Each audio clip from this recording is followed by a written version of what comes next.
Hello, I am Teo Tamara, and today we're going to be playing Nancy Drew Treasure in the Royal Tower. Hi there, it's me, Nancy Drew. You're just in time for my latest mystery, Treasure in the Royal Tower. Choose your difficulty level to start off. If you're new to adventure games, you might want to click the tutorial button first for a few tips on how to play the game. Dear George, so much for my Wisconsin ski vacation. I arrived here at Wickford Castle last night, just before a blizzard swept in. The mountain is completely shut down, and the surrounding roads are closed. I think I'm one of the few guests who made it to the castle at all. The place is huge and old, and slightly creepy under the circumstances. You should hear this wind. What's more, the owner, Christy Lane, my father's friend, is away on business. I tried to ask the caretaker, Dexter Egan, how I could contact her, but he said he didn't know. Doesn't that seem odd? I couldn't help feeling like there was something he wasn't telling me. All this makes me a little nervous, but I'm determined to enjoy myself. After all, this is a vacation, right? I have big plans to explore the castle. That Ezra Wickford, the original owner, must have been quite a character to have built such an extraordinary place. It's filled with strange, dead-end corridors, for one thing, and I noticed one of the towers is totally different from the other ones. Of course, I'll have to save some time to meet Jacques Brunet, the French ski instructor. Tell Beth she'll be the first to know if he's half as gorgeous in person as he looks on his website. So, George, I guess things never quite go according to plan, but at least this time, the culprit is just a snowstorm. Talk to you soon. Love, Nancy. Now all I need is a mailbox. What's that weird noise? Alright, we have the castle. This is number 205. That's kind of important. We have that. In this drawer, we see we have locker number 310. Combination is 517. Look in the trunk, we see Wickford Castle brochure. Welcome to Wickford Castle. In 1920, as Wickford, the inventor of chocolate milk, dreamed of building a castle like no other. The project took 7 years, 132 carpenters, and millions of dollars. And by the time it was done, Wickford Castle had become an architectural marvel. Then, in 1945, Wickford mysteriously locked himself away in the castle and allowed the place to fall into safe decline.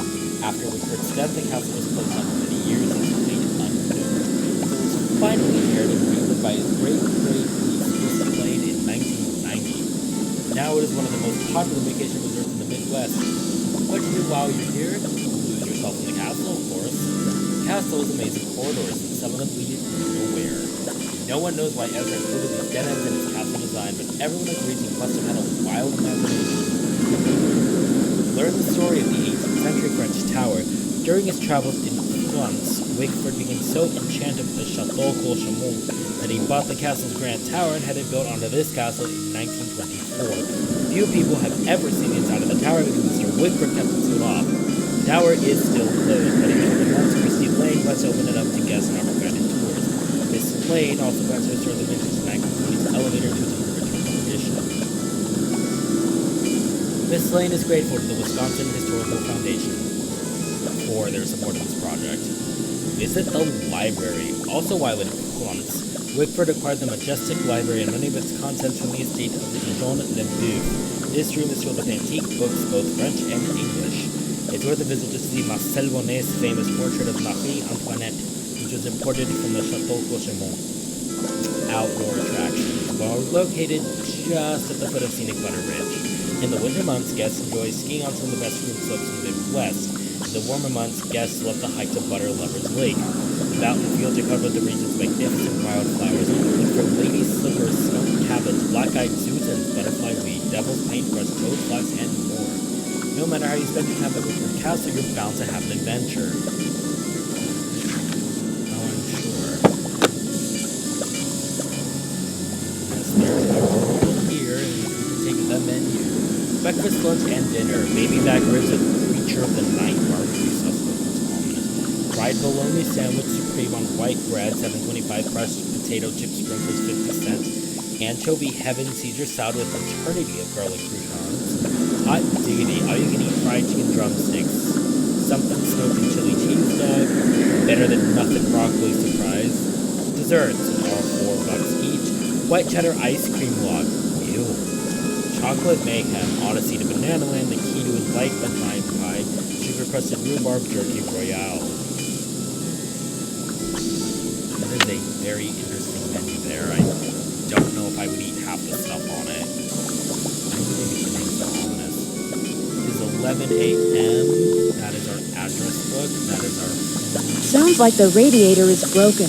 Yeah, that's the thing right now. That's the noise. On this guest, we have a magazine. Sassy Detective magazine from October. Micro magazines are only $4.95. Fingerprinting 101, using fingerprints to determine keypad access codes by Karen Clausen. When we touch things, some of the oil from our skin is left behind on the surface of the thing we've touched. Our fingertips each have a unique pattern on them, and the oil shows or prints this pattern. This is how we get the term fingerprint. When you touch several surfaces with the same fingertip, the oil begins to get used up, and so the fingerprint becomes lighter and lighter. The most common method of discovering fingerprints is called dusting. When you brush a light powder over a surface, the powder, or dust, will cling to the oil left by fingertips, revealing the fingerprint. Remember, fingerprints will appear in darker or lighter shades depending on how much oil is present. Now, Sassy Detectives put two and two together to figure out how to determine a keypad access code. Here's a little test. If you saw the four fingerprints below, what order we put them in last? The darkest fingerprint be the first button that was pressed, or the last? So then what's the code? 1735 in this case. Because the darkest would be the first. That's a closet, we can't really go in there. Let's head out.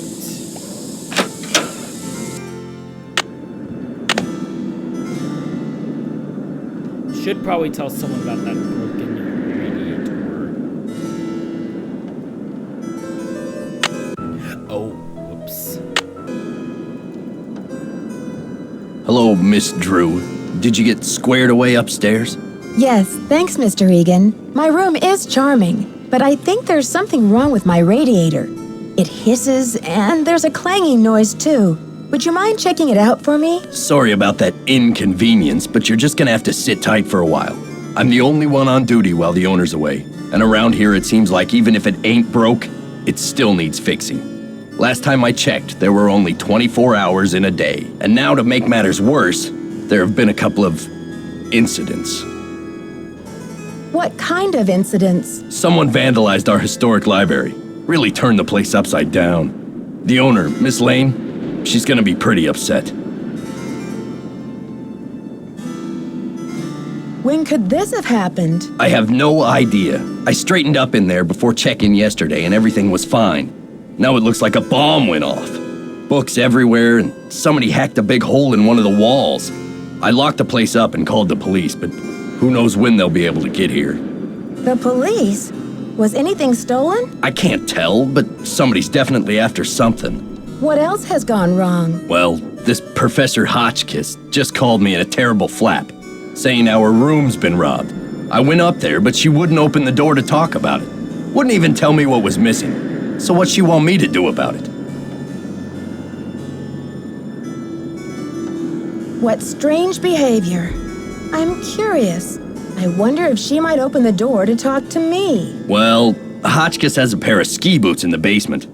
The Frenchman's been working on them for her, but he won't deliver them. Says he's a ski instructor, not a bellhop. I hate to ask this, but if you could grab those boots and bring them up to her, it might smooth her feathers. Sure would smooth mine. Can you do something about my radiator? Sorry, not yet. So how long have you been working here? A while. Okay. See ya, Mr. Egan. Goodbye. I do love how non-specific he is about this. We have Miss Lisa right here. Hi, I'm Lisa. Did you hear what happened? Someone broke into the library and vandalized it. Dexter locked it up. He's saying the culprit must be one of us in the castle. Can you believe it? Yeah, Dexter just told me the library is a disaster area and that it's totally off limits. Too bad, huh? I'm dying to see what they did to it. Don't quote me on this, but I think Dexter has an extra key to the library somewhere around his desk. I guess you've really got your finger on the pulse around here. Any other castle scandal I should know about? Oh, we got scandal, honey. Professor Hotchkiss is claiming she's been robbed, for one thing. But the real scandal is downstairs. His name is Jacques Brunet. What do you know about Professor Hotchkiss? Oh my gosh! Wait till you hear this! Hotchkiss is this nutty old woman who's always typing and talking to herself in her room. I was walking past her door earlier, and I heard her screaming that her room had been robbed. Professor Hotchkiss is so real for that. Wow. Did she say what was stolen? Not that I could hear. She just kept wailing, "My theory, my theory." I think she teaches history, or maybe a foreign language. I thought I heard a couple of French words pop out of her mouth. But don't quote me on that either. I only barely passed Spanish in high school. Do you have a theory about all this? Hardly. I'm just a humble photojournalist covering weird old mansions in the Midwest, and this place is one of the weirdest. Did you know Ezra Wickford, the original owner, shut himself away in here for like 50 years? I wonder why he was so antisocial. Creepy, right? I mean, did we stumble onto the set of As the Castle Turns or what? Well, you probably want to get settled. I wonder what we're going to do with ourselves while we're all cooped up in this place. I'll let you get back to your magazine. Stay warm. I will try it my best.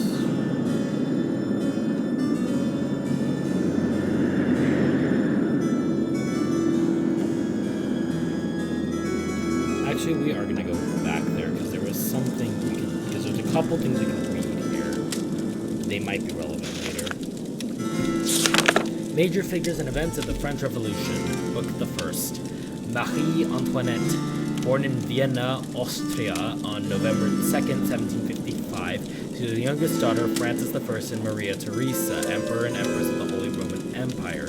In 1770, as a young teenager, she was obliged to wed Louis XVI of France, who symbolized an alliance between France and her parents' dynasty, the Habsburgs of Austria. 4 years later, Marie Antoinette became Queen of France when her husband was crowned King Louis XVI. As queen, her lavish lifestyle made her unpopular. While the commoners stood in bread lines praying for food, they cursed the queen who was living so comfortably in her grand palace. The people's discontent grew and grew until a full-scale revolution broke out in 1789. In 1791, it looked like the monarchy would not survive, and Marie sought out assistance from other European rulers. It was arranged for the king and queen to escape Paris on the night of June 20th. The revolutionary forces apprehended the royal couple at Varennes on June 25th and escorted them back to Paris as prisoners. On August 10th, 1792, the monarchy was finally overthrown. Marie Antoinette spent the rest of her life in Parisian prisons. Louis XVI was executed on orders from the National Convention in January of 1793, and in August the queen was put in solitary confinement in the Conciergerie. Marie Antoinette was brought before the Revolutionary Tribunal on October 14, 1793, and guillotined 2 days later. She was executed without proof of the crimes for which she was accused. It is uncertain who actually invented the guillotine, but we do know it was named after Dr. Joseph Guillotine, who recommended its use to the National Assembly in France in 1789 as the most humane and efficient form of capital punishment. A guillotine similar to this one was used to behead thousands of Marie Antoinette during the French Revolution. There's a second book on this. The Storming of the Bastille. On July 14, 1789, an angry Parisian mob stormed and captured the old royal prison known as the Bastille. The mob was looking for weapons and ammunition. The governor was killed. The 7 inmates, none of them political prisoners, were freed. After the prison was overthrown, its thick walls were torn down. When told what had taken place, King Louis XVI exclaimed, "Why, this is a revolt." "No, sire," was the reply. "It's a revolution." And indeed, this first outbreak of violence marked the true beginning of the revolution. After July 14th, there was no going back. The mob who participated in the takeover later became known as Les Vainqueurs de la Bastille. Jean Leboeuf, 1768 to 1812. Born to peasant farmers, Jean Leboeuf became one of the commanders of the French Revolutionary Army at the age of 22. He is best known for foiling Louis XVI and Marie Antoinette's attempt to escape Paris in June of 1791.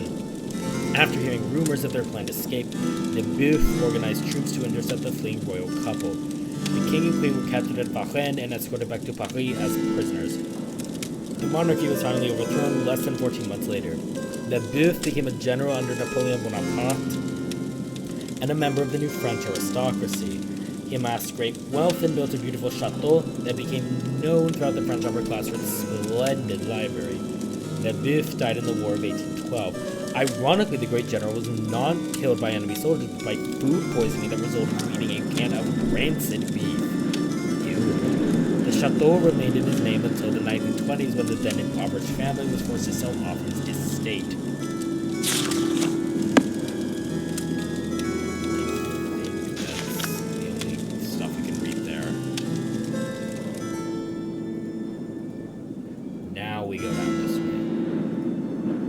If you go this way, this is... It's locked. That's the library.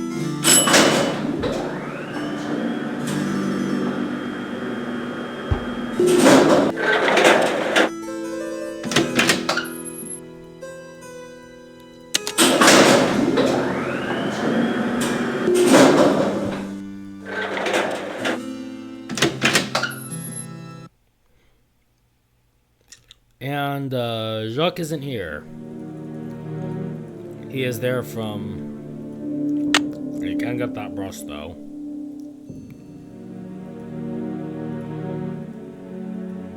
He is there from 9 to 12 and from 2 to 5. It is currently 1:15. Let's try opening our locker since we're here.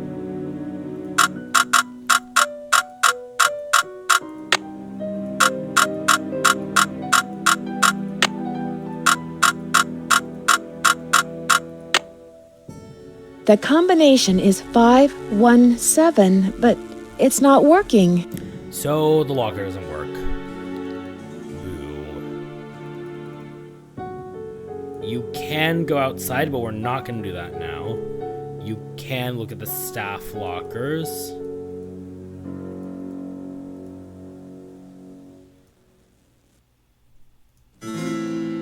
Let's go this way.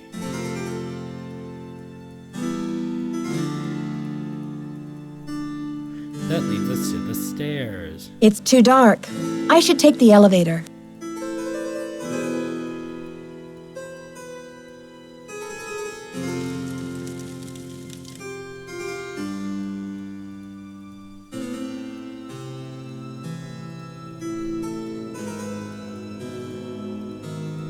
Dead end.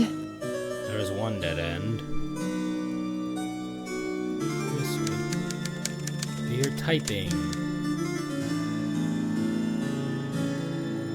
Huh, we can already go here.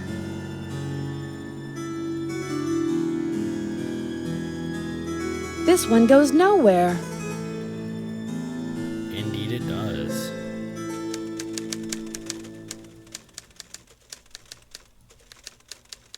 Cool design. Another cool design.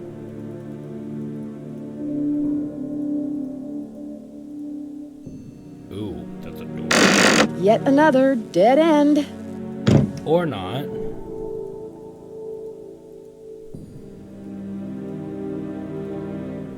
Here's our room. I'm gonna go there. And we go to the end of the hall here. It's too dark. I should take the elevator. That's the stairs. Kind of just exploring so that we can...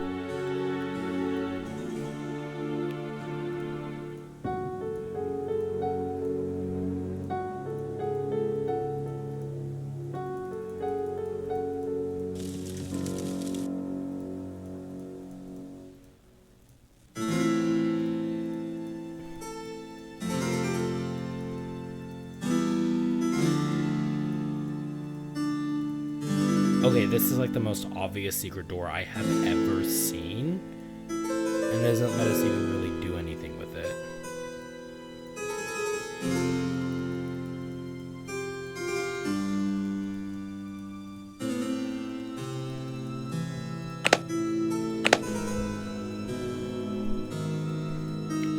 Okay, so what if we don't go toward the ski rumble? Hello there, dead end. My name's Nancy Drew. Okay, that line is like genuinely funny.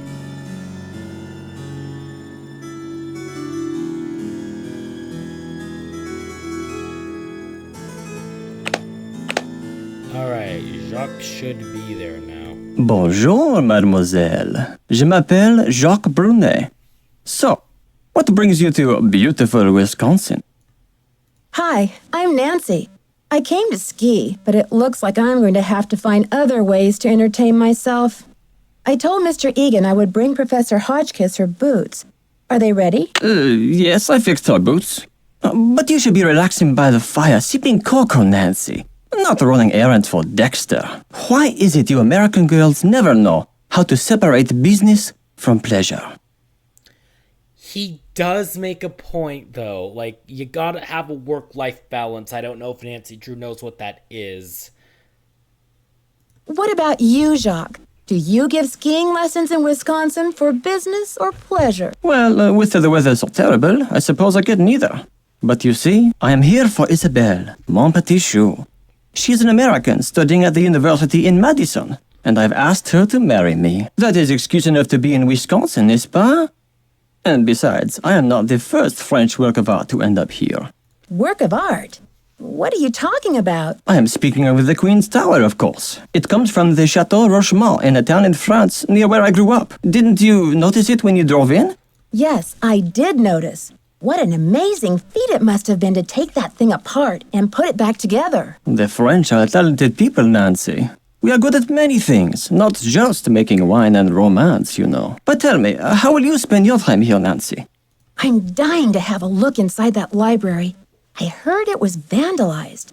Do you know anything? Nancy, a pretty girl should not worry herself with this type of thing while she is on vacation. I should warn you, Dexter is very protective of this place. He does not take kindly to people snooping around where they should not. Thanks for the tip, but I think Dexter and I are going to get along just fine. Get along just fine, you say? Ah, a woman who knows her own powers of persuasion. Elle est dangereuse, no? Ciao! Alright, we got the boots.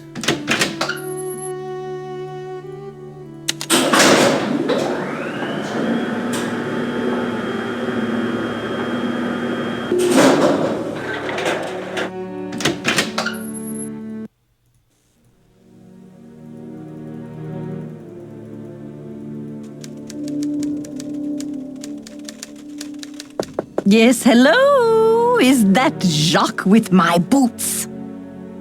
Actually, it's Nancy Drew. But I do have your boots for you. Oh, good. Boots, fine. Thank you. Everything is fine. Just leave the boots at the door, please. Yeah. Oh, and it seems I'm out of change. I'll just have to tip you the next time, Mandy. No tip is necessary, Professor Hotchkiss. I don't actually work here. My name's Nancy Drew. I heard your room was robbed, and I'd like to find out what was taken so that Mr. Egan can report it. Everything's under control, dear. Nothing to report. Thank gosh, you she actually for my does look boots. fair. I didn't even My poor notice feet that. have been feeling so exposed.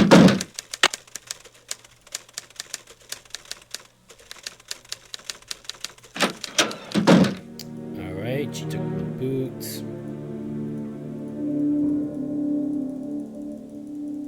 Can I help you?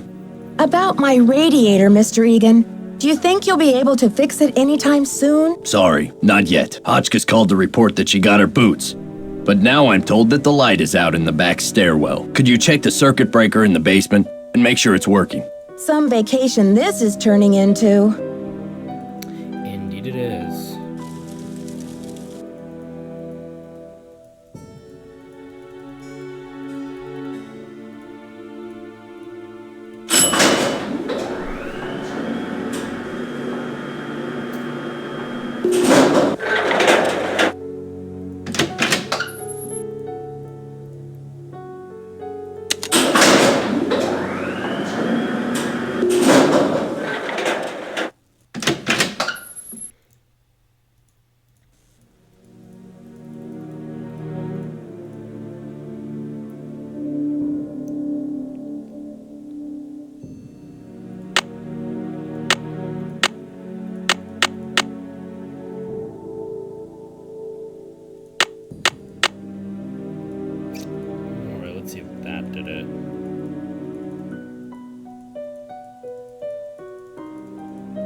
we made it all the way to the top of the stairs, and the light's back on.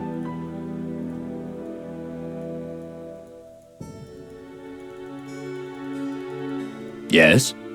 I don't want to pester you, Mr. Egan, but the radiator... Thanks for dealing with the circuit breaker. Okay, we're really making progress here, kid. So, you go up to Hotchkiss's room and see what she wants for dinner. She's not answering her phone. No problem, boss.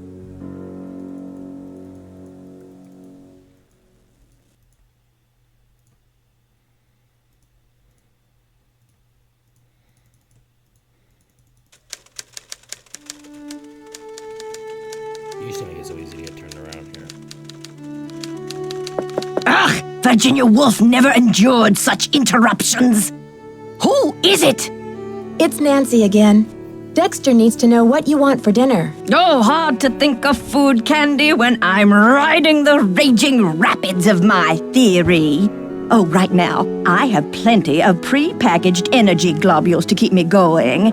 But tell Baxter that I am developing a powerful craving for couscous. Yes, couscous for dinner would be splendid. I'll have a nice tip for you next time, Fanny. Oh yeah, we have to talk to Dexter about couscous, which apparently Nancy nor Dexter have ever heard of. Like, you can find it in the grocery store. Yes? It's not that rare. The professor says she has a hankering for, couscous. Couscous? Never heard of it. Tell her to order something off the menu. Okay. See ya, Mr. Egan. Alrighty then.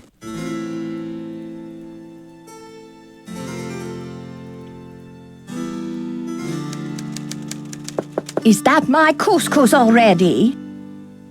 Sorry, Professor, but there's no couscous in the house.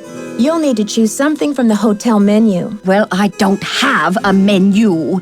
At least not from this hotel. Oh, be a doll and fetch me one, will you, Tata?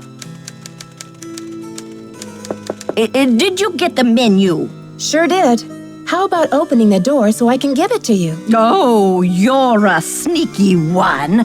Just slip it under the door, please. Nice and easy. No funny stuff.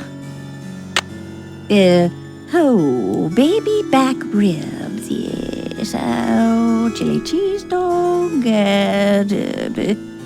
fried bologna sandwich. I'm not usually much of a meat eater, but very well.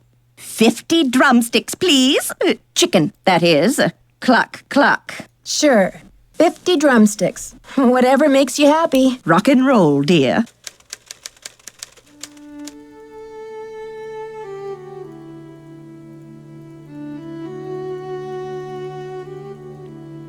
Can I help you? The professor has changed her order. Seems she's developed an appetite for chicken drumsticks. 50 of them. Okay then. Drumsticks we got. Oops. But I guess Jock better take that bag of chicken legs out of the freezer. Will you tell him? And then take the rest of the day off, kid. Your radiator's as good as fixed. Okay. See ya, Mr. Egan. Goodbye.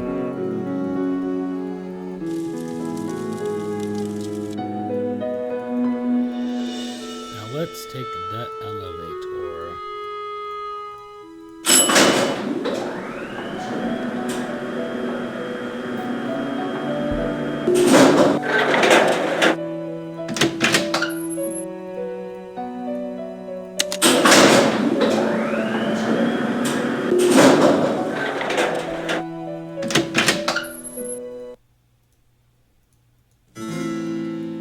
Ah, Nancy, ¿cómo se va? Tell me about these boxes you're making. When I am not skiing, I need some other way to express myself. So voila!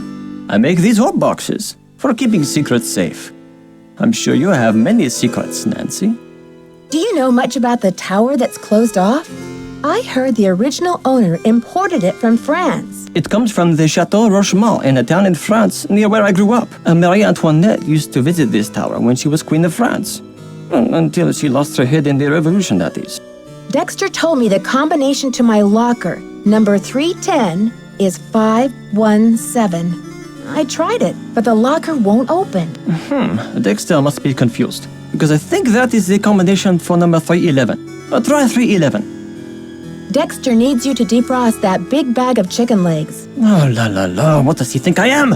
A sous chef? I'll talk to you later. Bye. Okay, so he's gonna do that. Let's try this locker.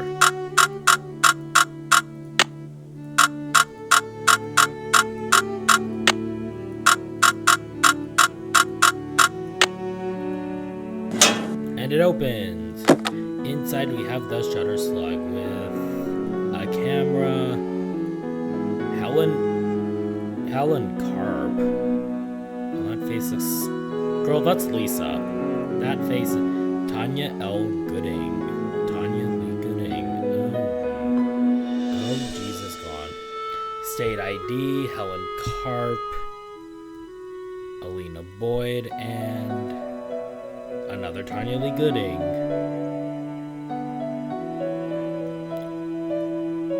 Okay, girl.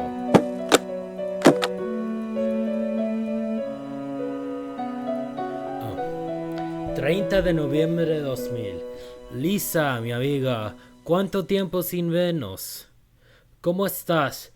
¿Qué haces en Wisconsin? Llegamos a Sevilla y fuimos a un hotel de una plaza con grandes palmeras. Mi marido y yo cenamos a las 7. La comida fue buenísima y la bebida también, claro. Después de cenar fuimos a dar una vuelta por el pueblo. Dimos varias vueltas la calle de las Sierpes y luego nos sentamos en un café. Se lo he dicho a Pedro. Ha habido muchos problemas. Es él quien tiene la... ¿Cula? ¿Cuá? ¿Qué? Estamos terminando. I can't read the rest of that. So, her ass done lied about everything, basically. And we are gonna go call her on that now.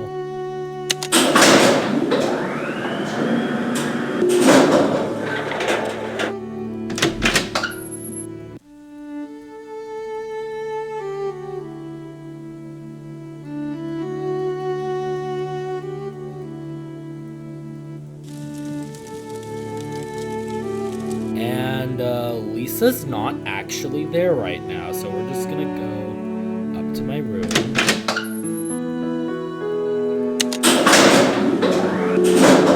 Oh. It's stuck. The fuck? Okay, I guess we're stuck here. Oh my god. You can... How the hell do you even climb up to that is a question.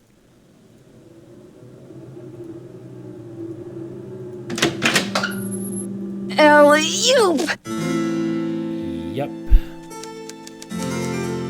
Well, let's check my room first. And the radiator is actually fixed, and there's an oil can there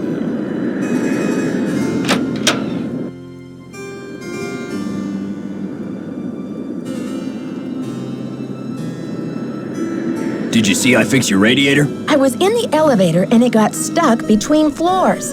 I had to climb out the top and I just barely made it up to the floor above. Do you think you'll be able to fix it? Well, I doubt it's broken. I'll check the power switch in the basement. Glad you're okay. But don't go climbing around the elevator shaft anymore. It's dangerous in there. Okay. See ya, Mr. Egan. You're a trooper.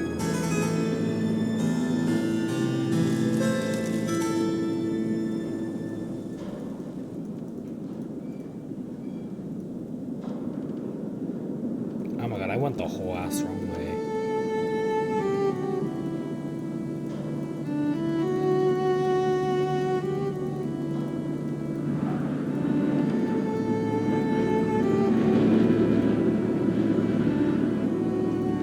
What am I doing? No, we just have to go here.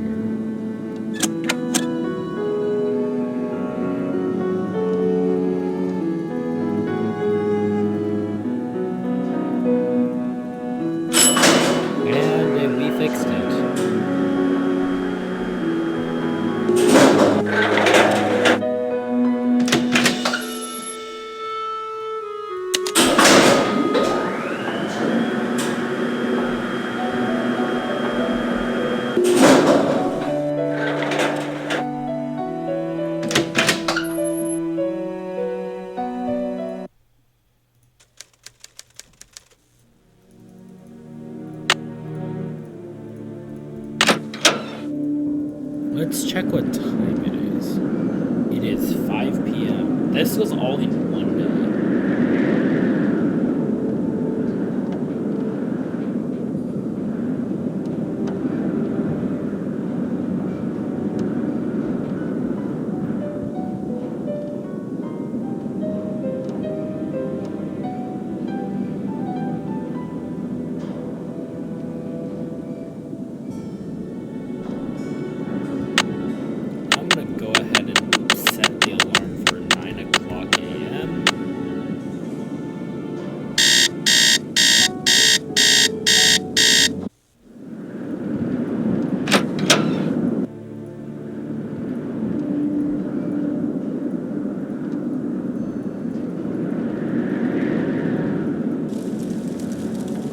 Where is Lisa?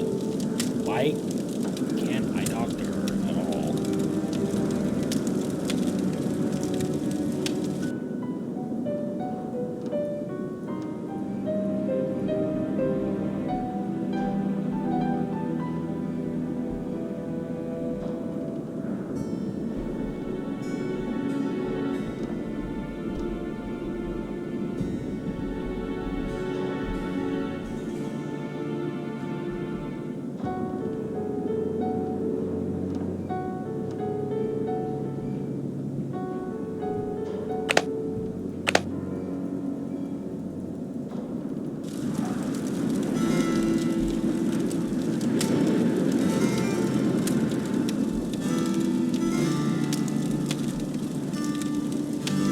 Okay, I need to talk to Lisa, but I literally cannot find her.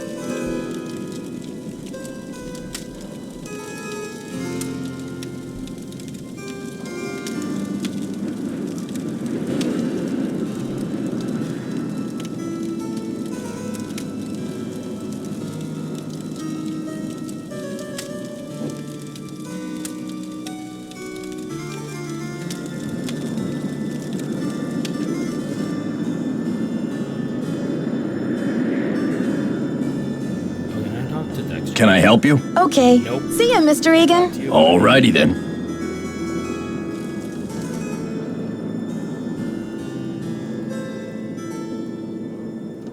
It's locked.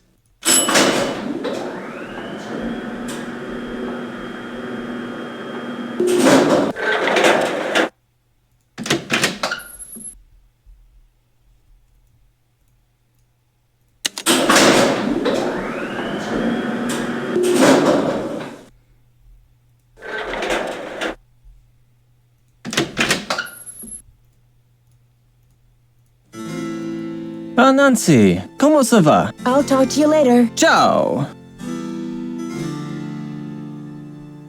Oh, and apparently I can't do that either, so, guess we're gonna have to do the thing.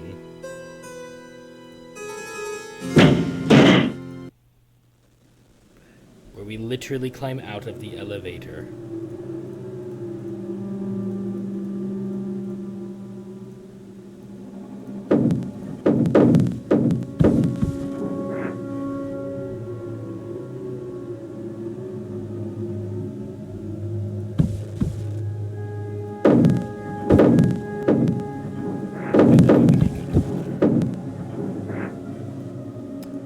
I'm gonna save my game here.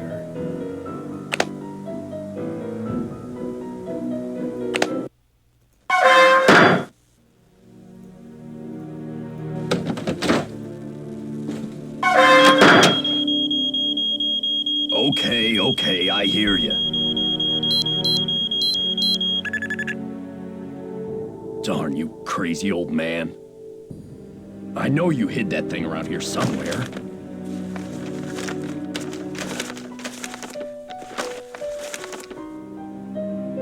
The least you could have done was left me a hint.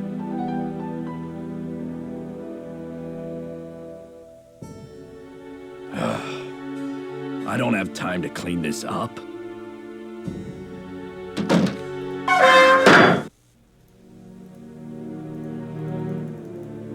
We are now in the library.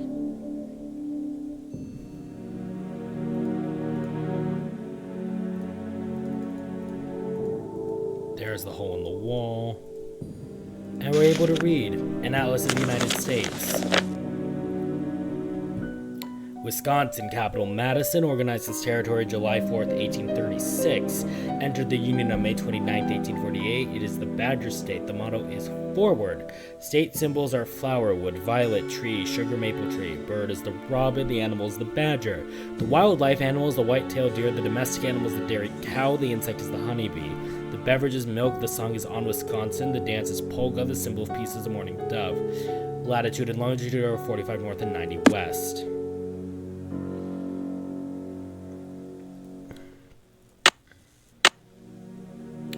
And also, let's get the dust off that table.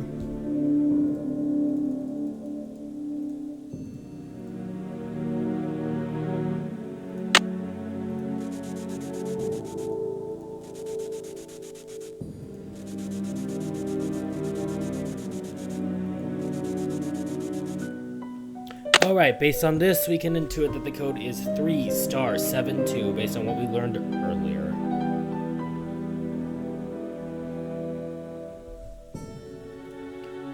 Let's go immediately to the left of the bookshelf. The Diary of Hans Axel von Fersen. Hans Axel von Fersen, 1755 to 1810, was a Swedish-French soldier and diplomatic agent who became a close friend of Queen Marie Antoinette during the early 1780s, and went on to work for the counter-revolutionary movement after 1789. After Antoinette's execution in 1793, von Fersen wrote about her every year on the anniversary of her death until his own death in 1810. Many scholars have concluded that he must have been in love with her. His diary recounts the political movements during this time and provides us with valuable historical insight into the political climate in France at the end of the 18th century. Thanks to the fine scholarship of Melissa St. John at the University of Michigan, this significant historical document has been uncovered and translated into English. June 3rd, 1791. The trouble in France continues to mount. The revolutionaries have forced the king and queen to return to the Tuileries in Paris, where they are living like virtual prisoners. I am working with the counter-revolutionaries to help the royal couple escape to England. June 18th, 1791. Everything is arranged. False passports, a carriage, disguises. Just after midnight on Tuesday, the king and queen, dressed as servants, will slip out of the city by coach. I will be their driver. I've instructed Marie to bring her jewels with her. If they are stopped, she may be able to bargain with the revolutionaries her diamonds for her life. I could have no peace until I know she is safe beyond the treachery of this revolution. June 27, 1791. Alas, what a cursed night. I had not expected that Commander Leboeuf, Marie's most outspoken enemy, would be present at the checkpoint in Varennes. Marie tried to negotiate, but that scoundrel took her jewels and threw her at the mercy of his revolutionary apes anyway. I was helpless to stop him. She and Louis were escorted back to Paris like common criminals. The situation is grim indeed. July 1st, 1791. I still cannot speak to the Queen as she is kept under full-time surveillance. I am awaiting orders from Vienna as to what to do next, but I fear that it may be too late to save Marie or her husband. The thought of her suffering destroys me.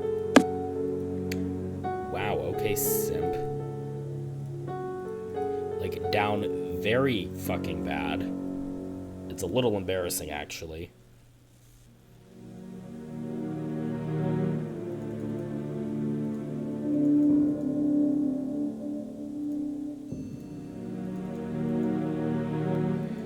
Ooh, there's Purple-Hearted Queen Hotchkiss. Traditional history books have seldom mentioned it, but there is ample evidence that Marie Antoinette's favorite color was purple. This is not an insignificant fact, but as some might think, but one that may offer great insight into the character of a queen who I believe has been hastily and unfairly judged both in her lifetime and up to today. Purple is traditionally considered to be a color of majesty or royalty, but this does not mean that it is merely a color of wealth and power. On a deeper level, purple symbolizes loyalty, dignity, wisdom, and truth. When Marie had her portrait painted by the master Marcel Bonnet, she chose to pose holding a purple rose instead of wearing the extravagant diamond tiara that King Louis XVI had given her. She knew that it would be insensitive to wear such a tiara at the time when the French masses were starving and angry. By choosing the rose, Marie acted with wisdom and loyalty to her people. As one of the last acts of her short life, Marie chose to wear purple slippers for her walk to the guillotine. Convicted of crimes for which she never confessed, crimes that were never proven, Marie accepted her death sentence with resignation. However, as she walked to meet her death in her favorite purple slippers, she expressed her unshakable dignity in her silent protests as to the truth of her innocence.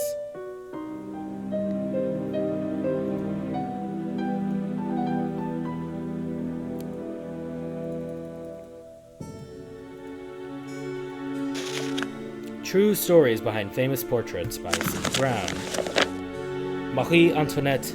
Of the many great portraits painted by Marcel Monet during his career, none has fueled more controversy and gossip than this portrait of Marie Antoinette, which was completed only months before the revolution broke out.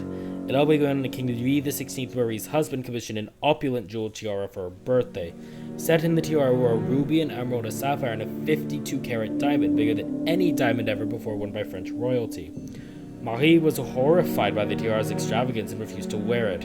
It is even rumored that she referred to it as my crown of ruination, though no one knew what she meant by this. When it came time to have her portrait painted by the Master Bonnet, Marie insisted on posting away from the Palace of Versailles in the tower room of the Château Rochemont, where she often visited to escape the growing turmoil in Paris. Further, the Queen refused to be painted wearing the tiara. King Louis was furious, but Marie would not budge. She chose to ornament herself with a purple rose instead, not just a flower, but a symbol of her willful defiance of her husband's wishes. When the portrait was finished, she gave it to the Rochemonts in appreciation of their loyal friendship. Shortly thereafter, the revolution erupted in full. When Marie Antoinette and her husband were arrested, the Queen refused to reveal the whereabouts of the tiara. Even after her execution, neither the tiara nor the magnificent jewels it contained were ever found. To this day, the speculation and heated debate continues about what became of the Crown of Ruination. The painting is now in the hands of a private American collector.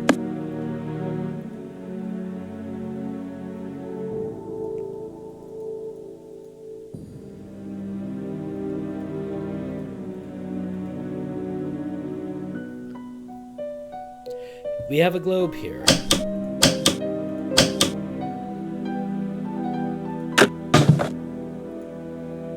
-15, 10, -5 on something.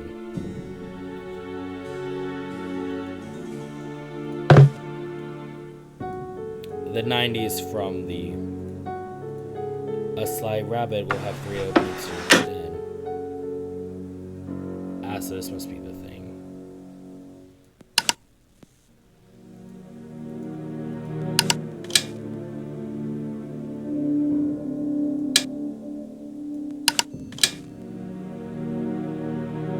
Okay.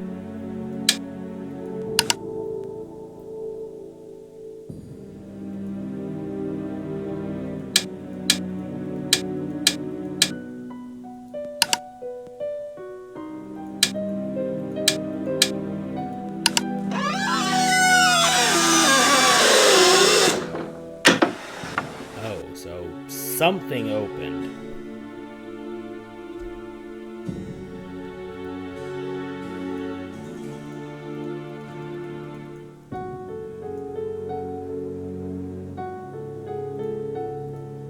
So yeah, there was a room here that is now open. Let's grab that lighter and light a candle in here to celebrate.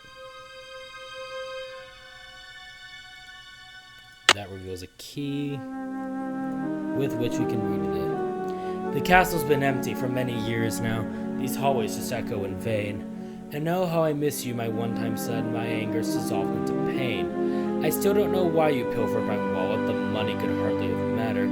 That $50 I'd have given you twice, but instead my poor heart you shattered. If only I could find you, would patch it all up, talk through it as dad and son should. Perhaps you meant only to test my love. Perhaps you felt misunderstood. I want you to know that your old man forgives you. Old bygones are bygone with me. So I've left you one key to remember me by. You'll sure be delighted to see. Go out to the garden, my old thinking spot, my refuge in hours of dread. Your luck charm mustache, no stranger would look in the back of my old troubled head. So this is goodbye, dear Dexter. Farewell.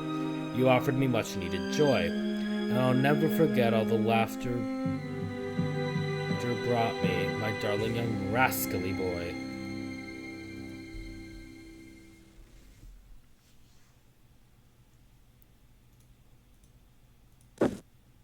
Right, let's blow out that candle. I'm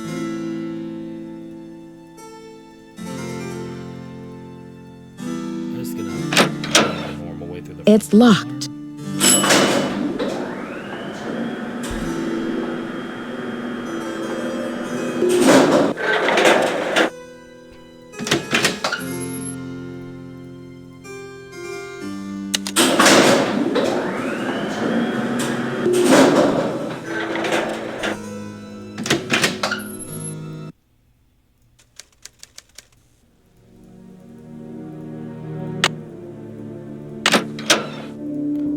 can go back to the room for a minute, check the time. 7:45 a.m. Let's see if Lisa's down there, actually.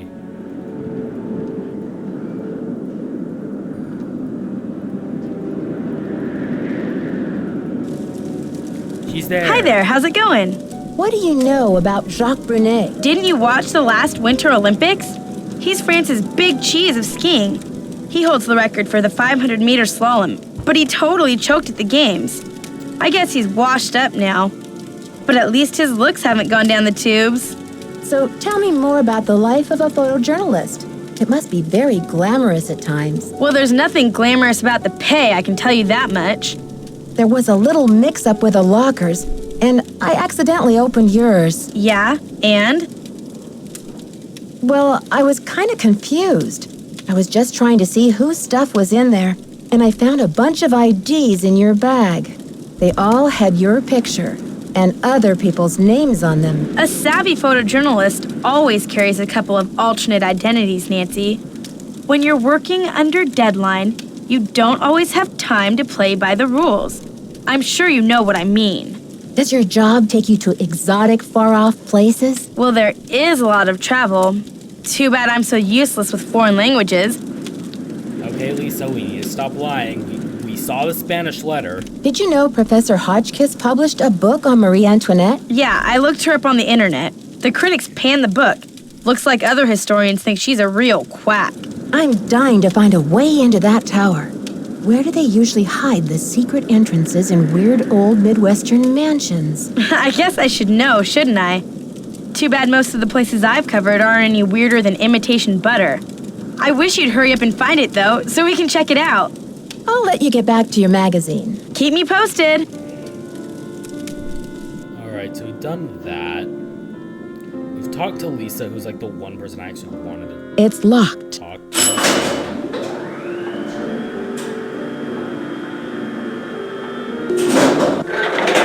Let's do the phone friends thing. Like, we haven't done the phone friends thing yet. We're like a solid I want to say a solid halfway through the game at this point.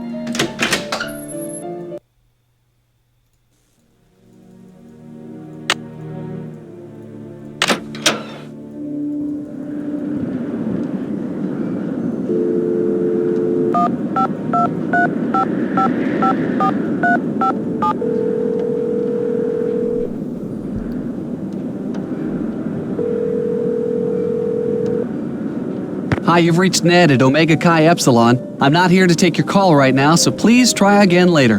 Thanks. Okay, let's try calling George first.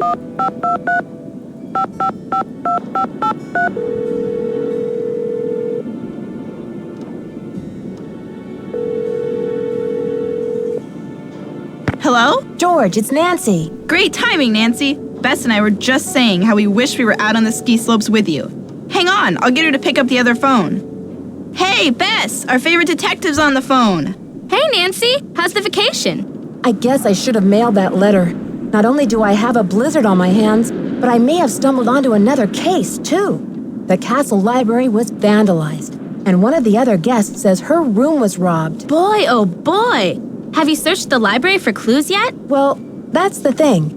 Dexter Egan, the caretaker, says it's locked up and off limits until the police can get here. But who knows when that'll be. That's funny, Nancy. I didn't know the phrase off limits was even in your vocabulary. Seriously, though.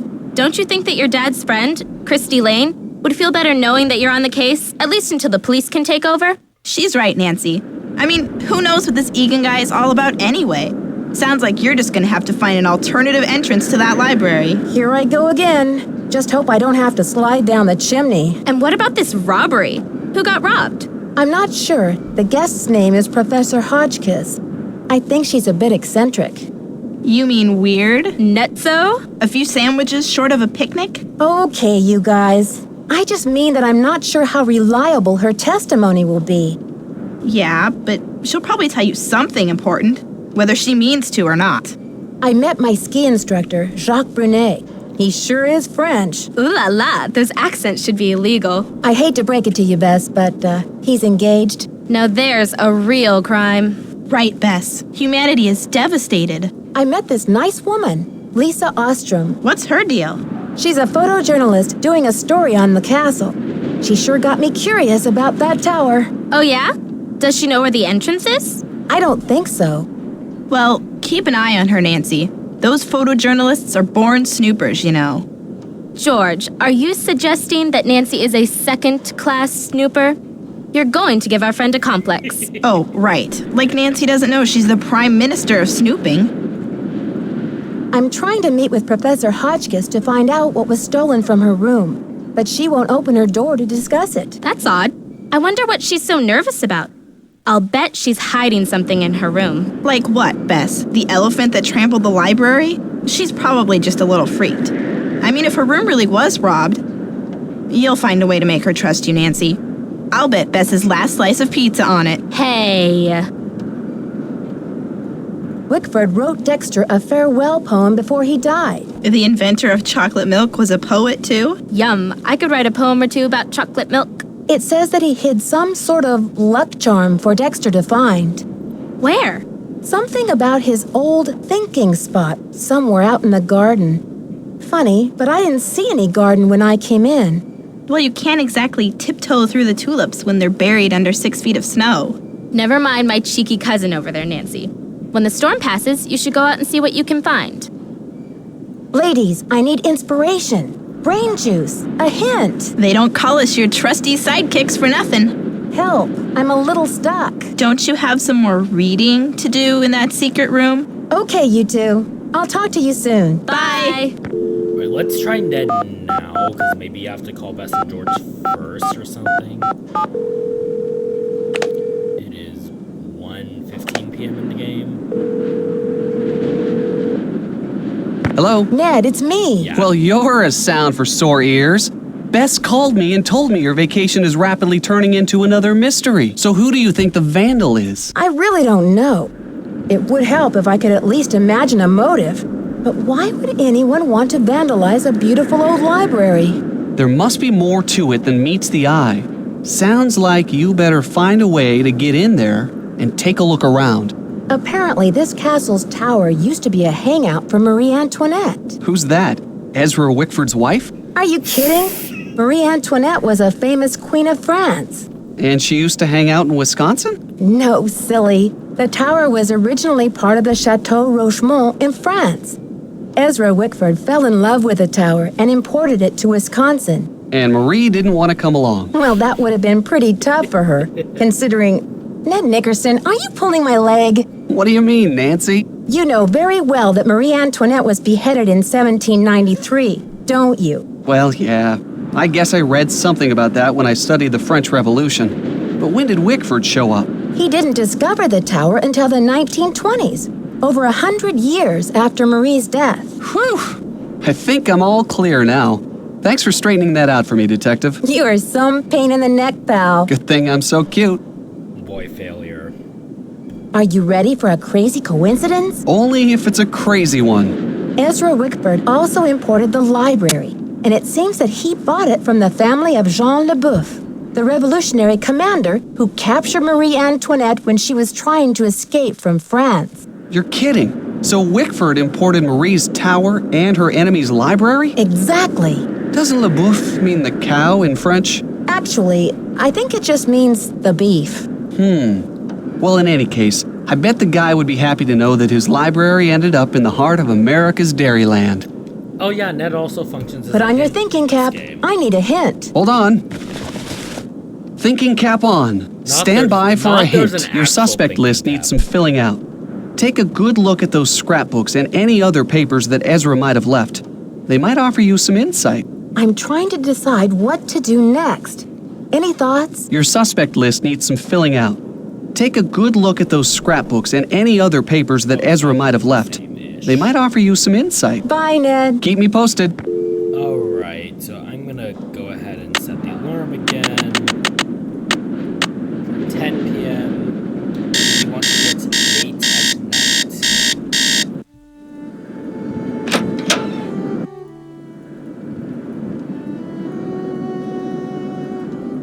We come down here and no Dexter. Let's snoop behind his desk. Pen Pal's Paper Products Steno Book. To to do was shut down ski lift, check emergency generator, get René to fix Professor's boots, refund guests who canceled snowplows, try to reach Christy again, change the library alarm code, change the bulbs in the tower, replace the filter in the vent shaft, keep searching, get boots back to Professor, check basement circuit breaker, get dinner orders from guests. We go here, we get the key. We get a key. Can we even really look at anything else here? No. No more snooping. Wow.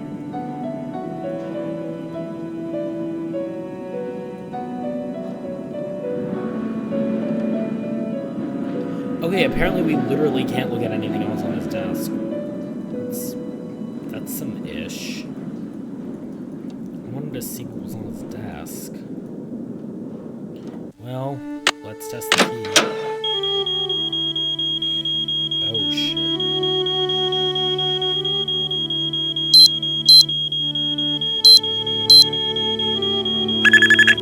Okay, there we go. Oh my god, I actually thought I was gonna die there for a second.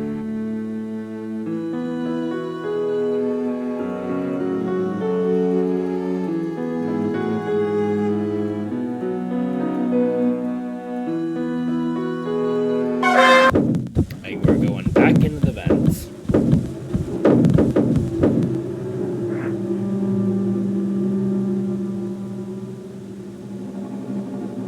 We see that crank thing. This is where our oil can comes in.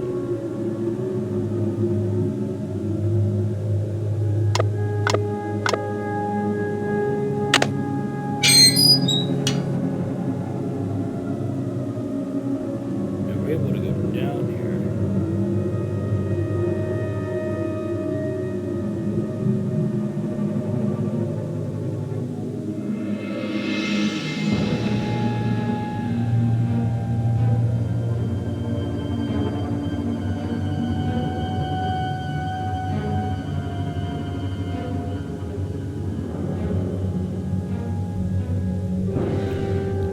I'm gonna go ahead and save the game here because there is a pretty gnarly death scene that can happen if we don't get this.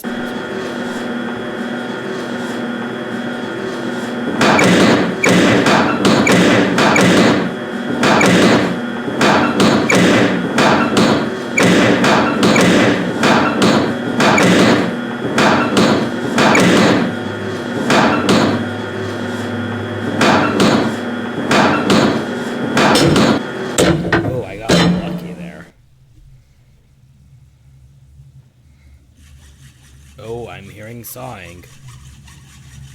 Who is that?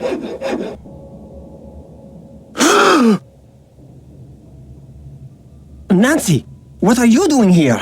Don't you think I should be asking you that question? I can explain, Why Nancy. is his eyes But like please, that? don't tell anyone that you found me here.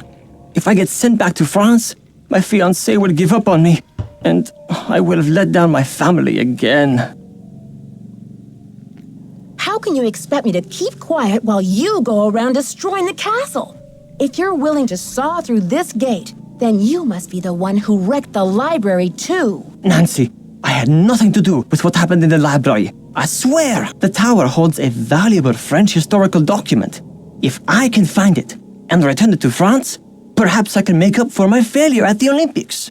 What kind of document? The tower first belonged to the Chateau Rochemont in France. Okay, we've heard that like When 3 Ezra times. Wickford bought the tower, my great-grandfather was the master carpenter in charge of dismantling it and preparing it for shipment. One day, when he was working alone, he found a secret compartment in one of the walls. A secret compartment? Inside, he found an old journal with a royal crest on the cover and a medallion with a strange blue stone in it.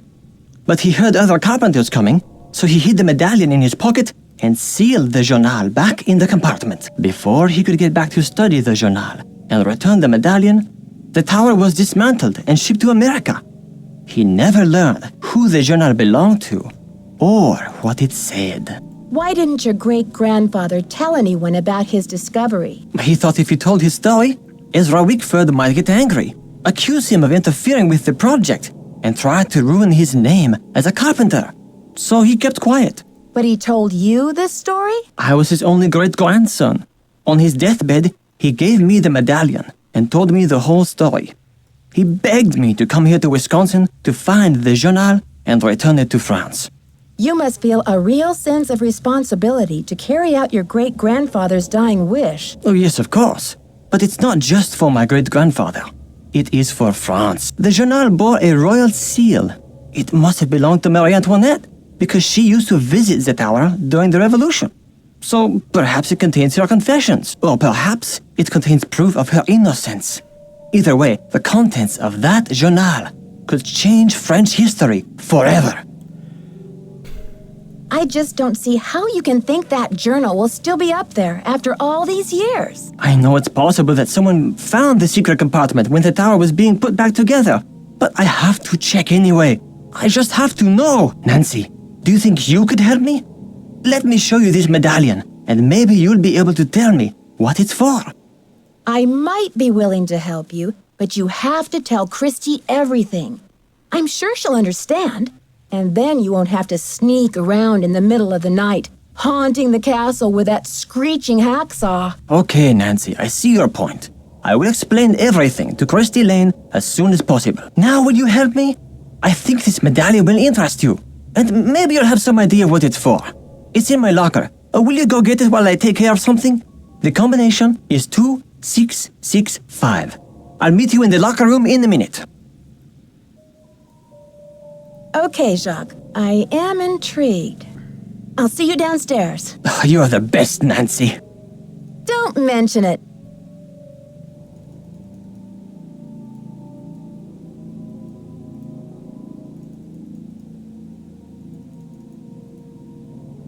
It's locked. Yeah, because we are gonna need that in a minute, so...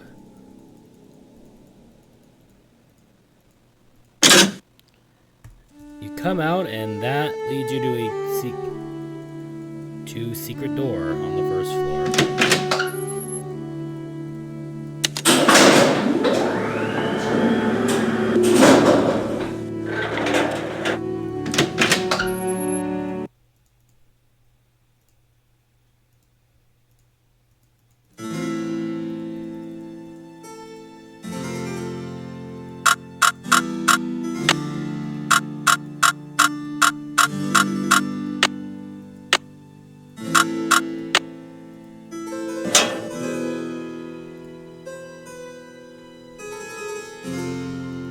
Let's see here. D is for dazzling. D is for diamond. Fancy diamonds, diamond shapes, famous diamonds, diamond appraisal, diamond grading. What everyone should know about the world's most coveted stones. The 5 C's of diamond appraisal: color, cut, clarity, carat, and cost. Diamonds are clear, right? Not so. Actually, when viewed under a special jeweler's light, you can see the diamonds come in every color of the rainbow. What's more, the color of the diamond is the second biggest factor in its price after carat weight. The clearer or more colorless the diamond is, the more it's worth. Most diamonds have at least a hint of yellow or brown body color. Others, called fancy diamonds, have a blue, pink, purple, or red tint.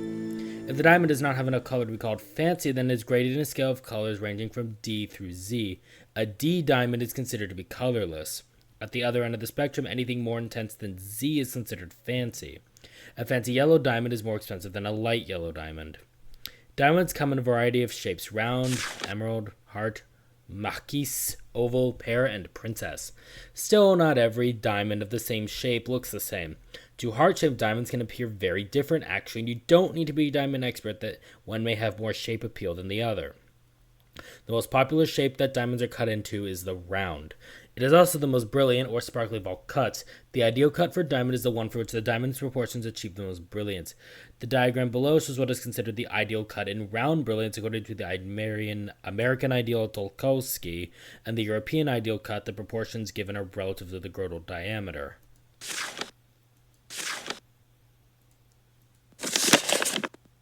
Jacques Hunet, Woodford Castle, Butler, Butteridge, Wisconsin 54540.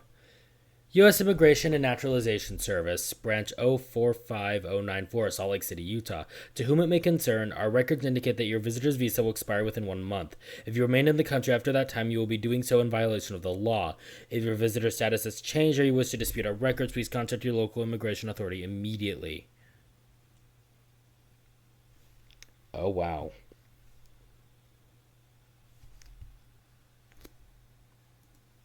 Jacques, darling, I'm trying to be patient, but I cannot understand what is taking you so long.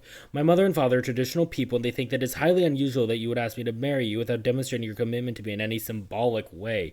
You know that I believe that our love makes us richer than kings and queens, that I cannot live on hot dogs and mac and cheese forever. You said you had a plan. You said it would only take a couple weeks, but it's been 2 months. I can't wait forever. Please don't make me give up on you. I remain your petit chou, Isabelle.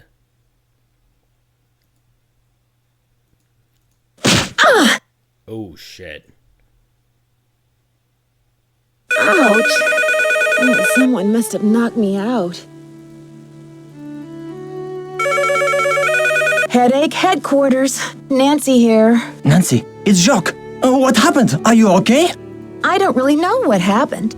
I opened your locker like you said, and then it was lights out Nancy. But you do have my medallion, right?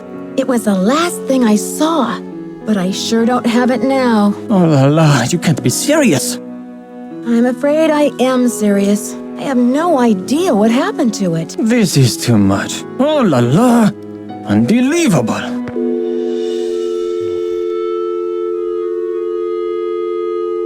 Welcome to the voicemail system. Please press 0 to retrieve messages. To leave the system, please press 3. Oh, jeez, that is a very annoying voice. First message. Yeah, Miss Drew. This is Dexter at the front desk. Can you come down when you're feeling better? I need to talk to you for a minute. Thanks. To go to the next message, press 2. To leave the system, please press 3. Second message. To leave the system, please press 3. Thank you. Goodbye. Yeesh. I do not like that voicemail system.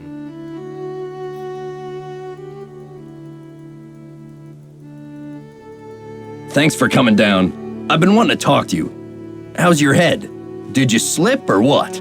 Well, let's just say someone must be trying to tell me to get a little more rest on this vacation.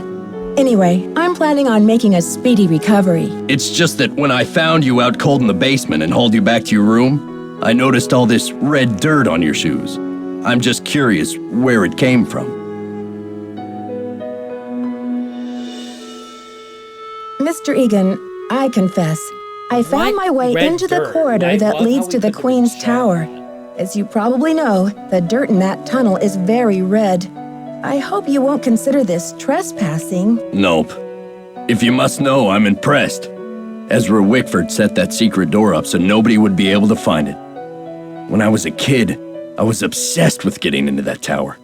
Ezra told me that if I could get through the secret door, he'd take me up to see the Queen's Tower. Finally, I got into the tunnel, and when I came out with that red dirt all over me, he laughed. He was actually proud of me. That's an amazing story, Mr. Egan. I'm glad you're not angry. I guess I'm just as curious as you once were. I'd say you earned the right to check out the tower for yourself, but you gotta get through that gate, right?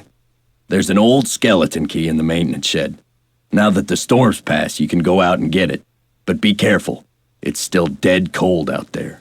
I don't want to press my luck with you, but I sure would like to see Ezra's private garden. Could you tell me how to find it? It's nothing but wasteland out there. If you're bent on tromping around in the cold, go left when you get outside, away from the shed. Look for a wrought iron gate. You'll figure out the rest. So, did you grow up around here? You could say that. Did you know the original owner, Ezra Wickford, when he lived here? You could say that. Did you know him well? They call it the past for a reason, okay? Because it's over. So, do you know if Ezra Didn't Wickford we had a just place where he get the liked to directions go to the private and garden? think? Why is this even a question? Someplace he thought of as a refuge? There was a private area of the garden. Yeah. The entrance was hidden, so no one could bother him there. Were you allowed to go out there? Once in a while, he'd bring me out there and teach me about his favorite flowers, but that was like 100 years ago. Do you think I could go check it out? Forget about it. There's nothing out there but dead weeds and crumbling statues. Okay. See ya, Mr. Egan. You're a trooper. Let's check the time. It is 12:45. I'm gonna go ahead and skip to when Jacques is there, because we really kind of need to talk to him about this.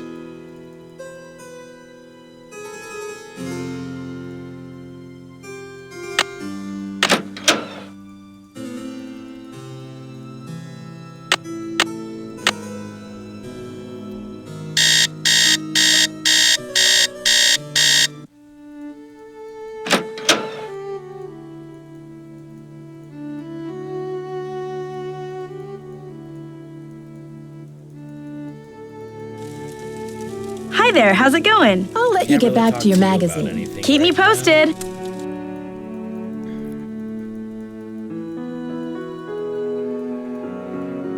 It's locked.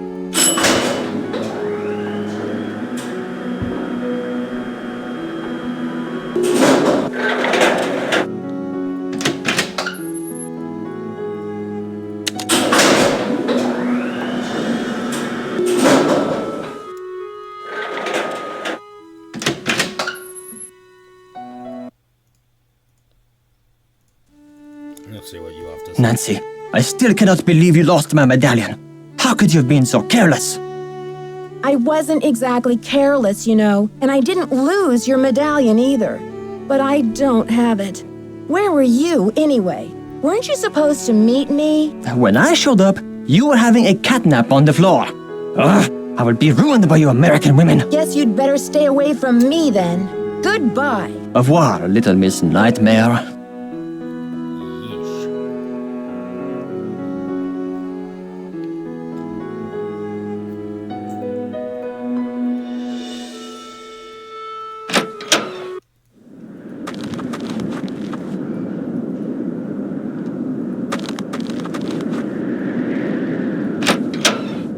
So we can just go in there.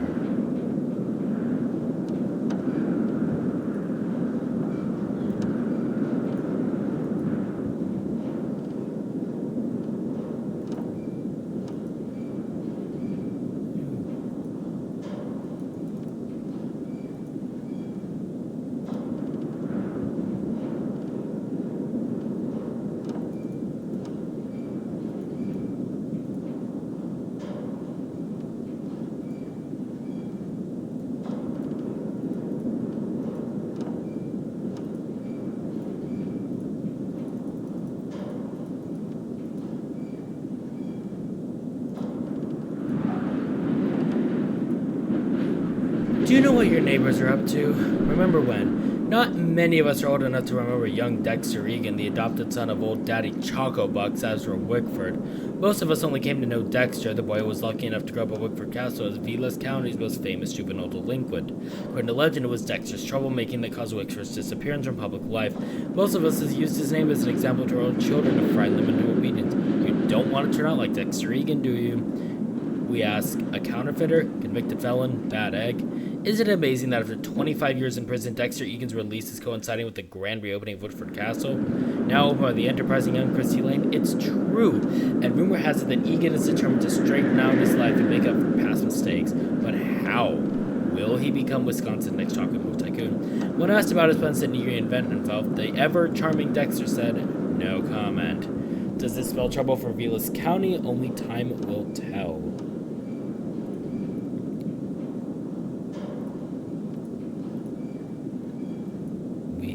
The clue for the ski lift. And on the right, a key.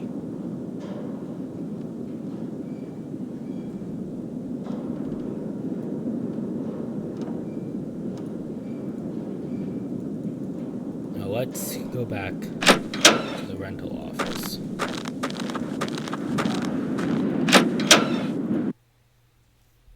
Okay.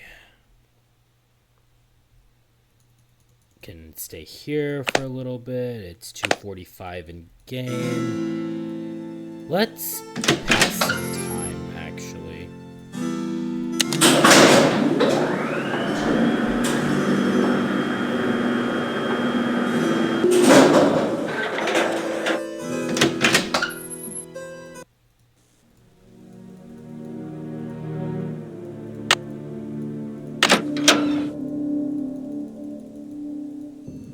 Let's take a nap.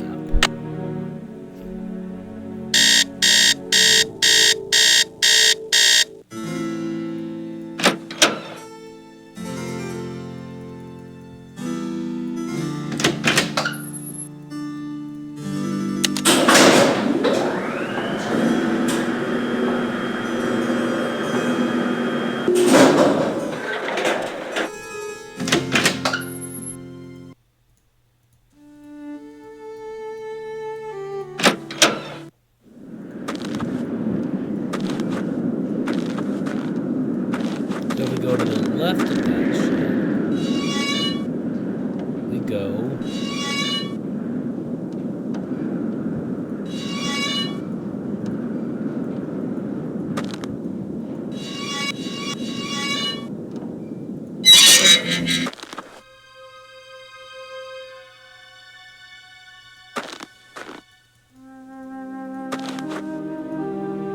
This statue of what I'm assuming is Ezra Wickford. There's the arrow statue. You click on that twice and point the arrow at him. It's the back.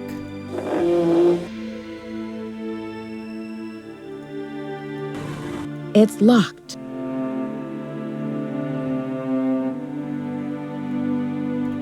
This key goes to this box. So this is a Jacques medallion, but it's red.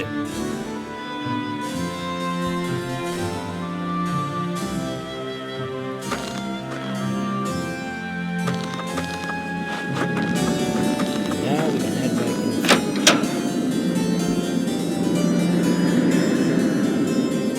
Huh. Okay.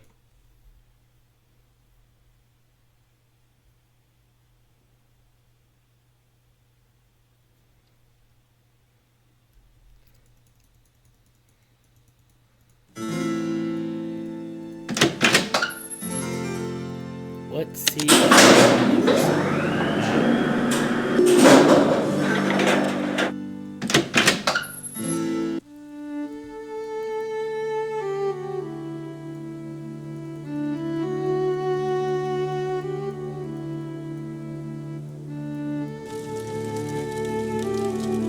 And she's not there.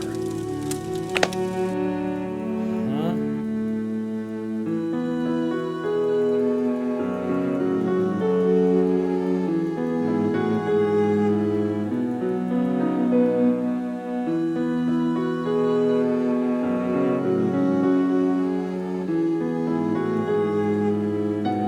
It's locked. Alright, I'm gonna try to like...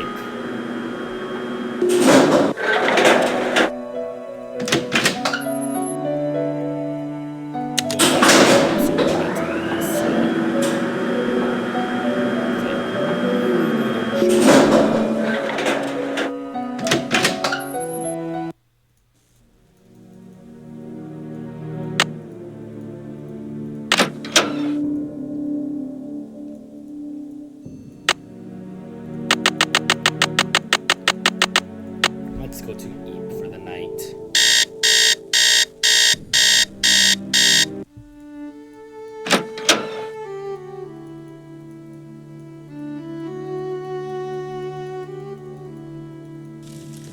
Still no Lisa. What is going on? Hey there, Nancy. You've been holding out on me, Mr. Egan.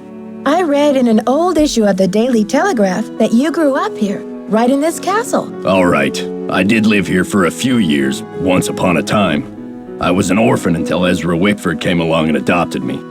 But I left the castle when I was 16, and I never saw him again. That's the story, all right? But why did you leave? Some things can't be explained, kid. It was a long time ago, and nothing can change it now. Okay. See ya, Mr. Egan. Bye, kiddo. Still no Lisa. Let me see if there's anything up with Hotchkiss, maybe?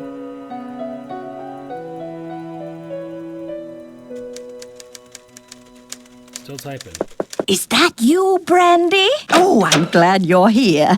At the moment, my theory is rising like a magnificent souffle. I need to collect a few more ingredients, if you will, but it's a delicate situation. If I leave my room even for a moment, I fear the souffle will come crashing down in a heap. What do you need me for, Professor? What I need is some information about the castle. Hard numbers. I've come to the conclusion that you are an enterprising and faithful soul. Therefore, I have decided to entrust you with this important mission. Who knows? If you succeed, I might whisk you away from the hotel business to be my personal research assistant. Well, Professor Hotchkiss, I'm not actually in the hotel business, but I'd love to help. Marvelous! Here's what I need to know. What is the model number on the elevator? I'll be very eager to hear what you come up with. But please, don't disturb me unless you have the answer. Okay, so that's Hotchkiss's little trivia thing. We have to do a trivia thing with her.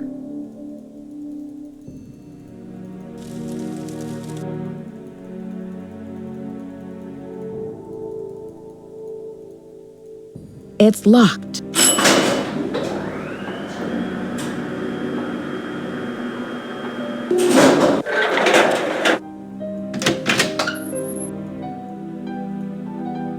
.50964.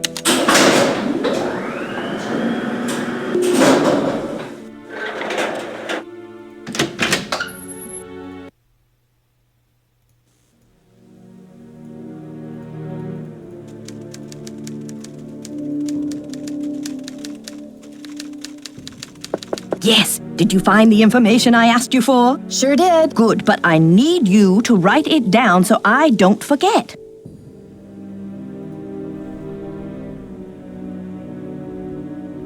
Thank you. Let me do some calculations to see if this is correct. Eureka!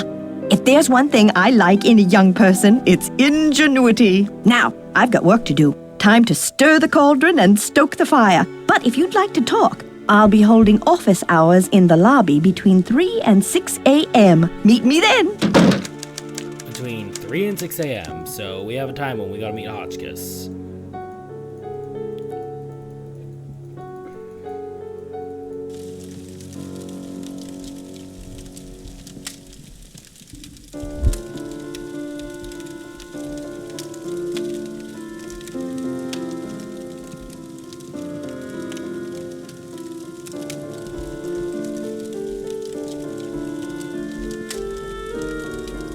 Okay, I gotta figure out how to get Lisa to show up.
There she is. Glad you came down to talk. Get this. I saw Dexter walking out to the maintenance shack with this, green ornament thing in his hand. He's up to something, right? Maybe you should check it out. Thanks for the tip, Lisa. I think I will. Want to come along? Thanks, Nancy, but you're the brainiac. I'll just guard this comfy chair and wait for your report. I'll let you get back to your magazine. Stay warm. So, let's go get that green It's bell. locked.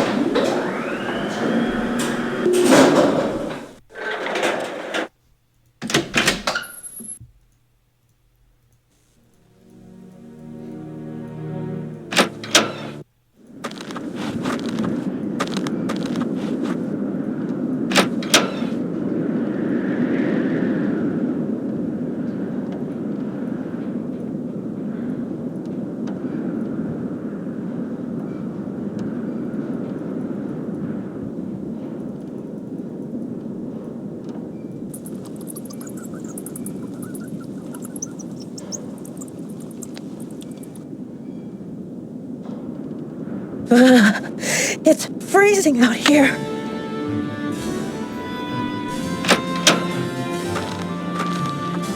Alright, we got the room.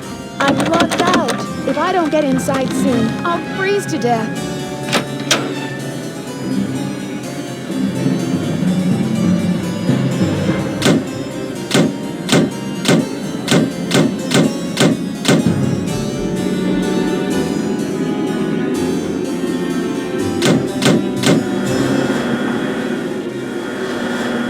Oh, there goes the ski lift. What the? What's going on out here? Is that you, Nancy? Come inside. It's freezing out here. What kind of a stunt was that, Missy? Sorry about that, but I was locked out. Well then, what can I say except good thinking? Well, not much we can really do now. But we have red and green. Let's see if Lisa can say anything. Let's tell her what the frick happened. Nancy, I heard you got locked out. You could have frozen to death. So, what was Dexter hiding out there? I don't know. It just looked like your average maintenance shed to me. So, next time you give me a hot tip, Lisa, it better come with some earmuffs. Huh, I thought for sure I was onto something. I still think Dexter's shady. I'd keep an eye on him if I were you. I'll let you get back to your magazine. Later, Nancy.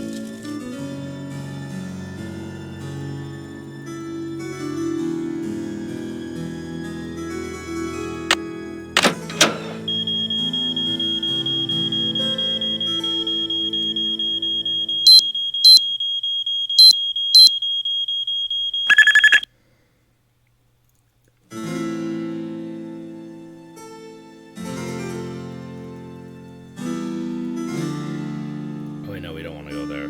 Gotta go back in the vents.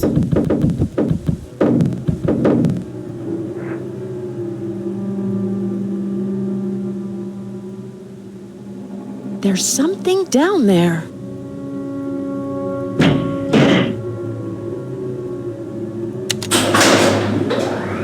Let's get out of the basement.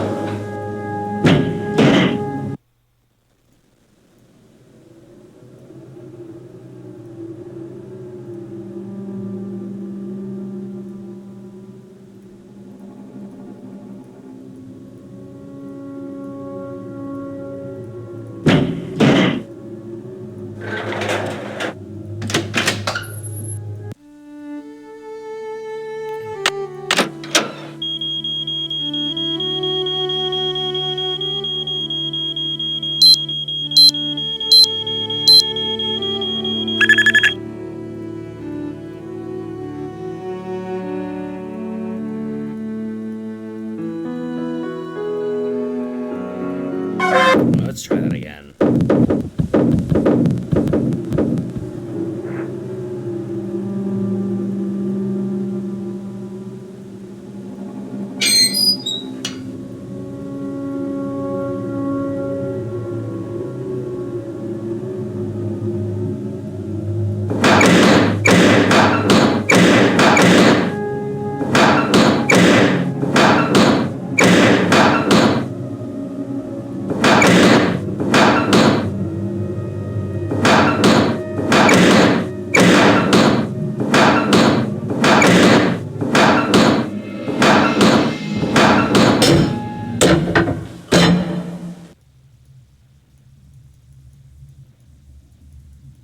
So here we are, back in the tower.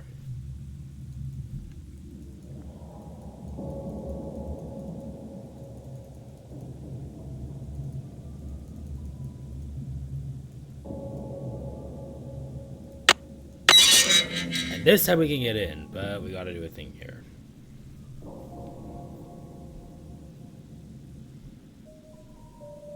Let's pull on some chains.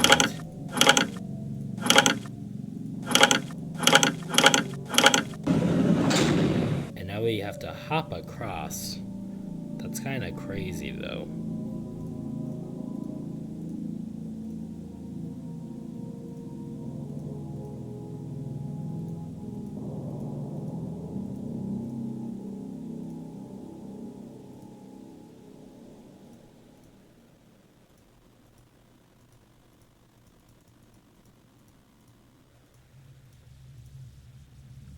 that, we have a chessboard.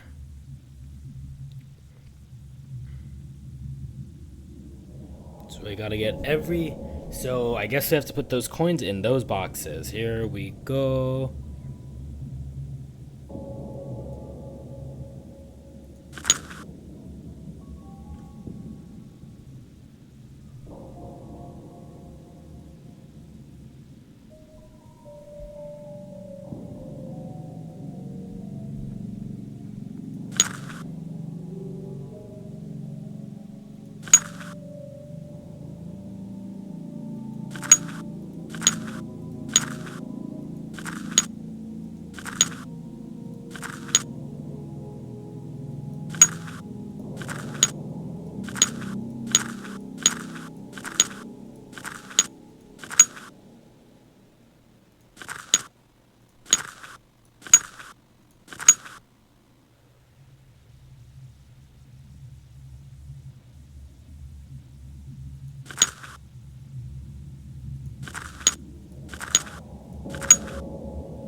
We have to like back away from this and somehow...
in a tower.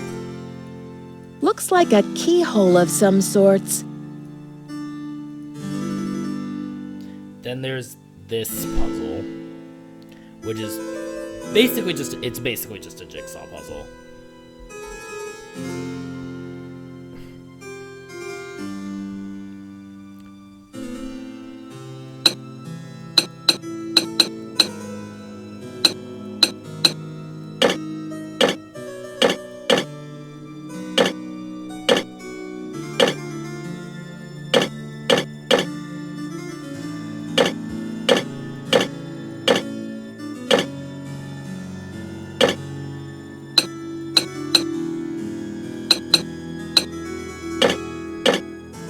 Yeah, so that piece definitely goes there.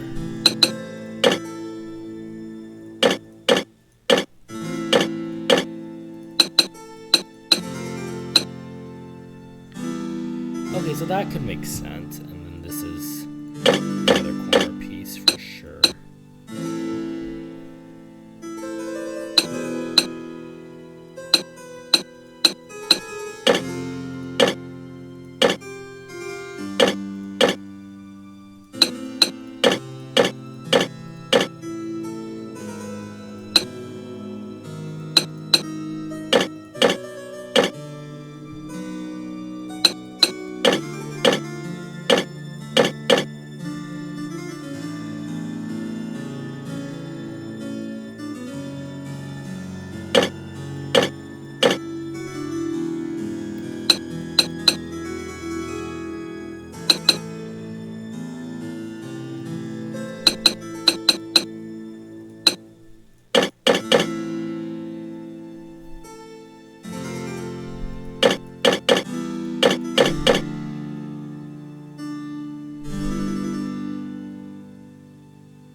Some of this still doesn't look completely right.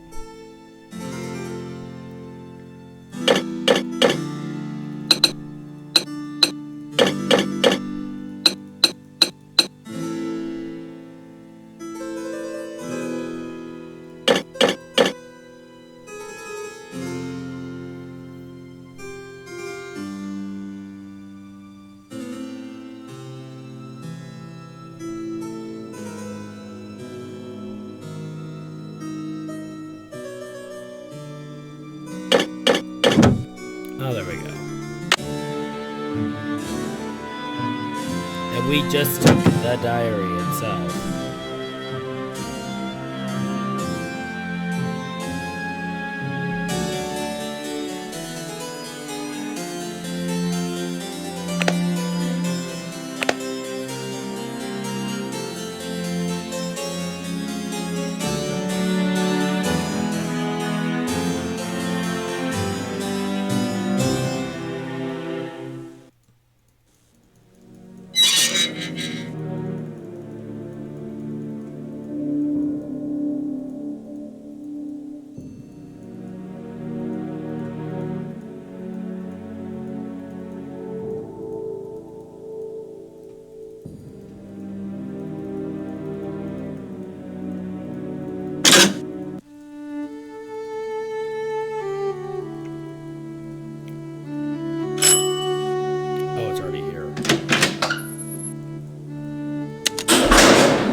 set the alarm for 3 a.m.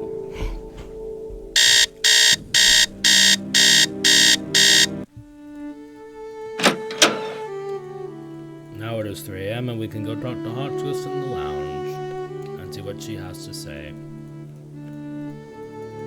Nancy, dear, welcome to the witching hour. Isn't it marvelous to be up and about when others are sound asleep? I find my brainwaves are at their most powerful during this time.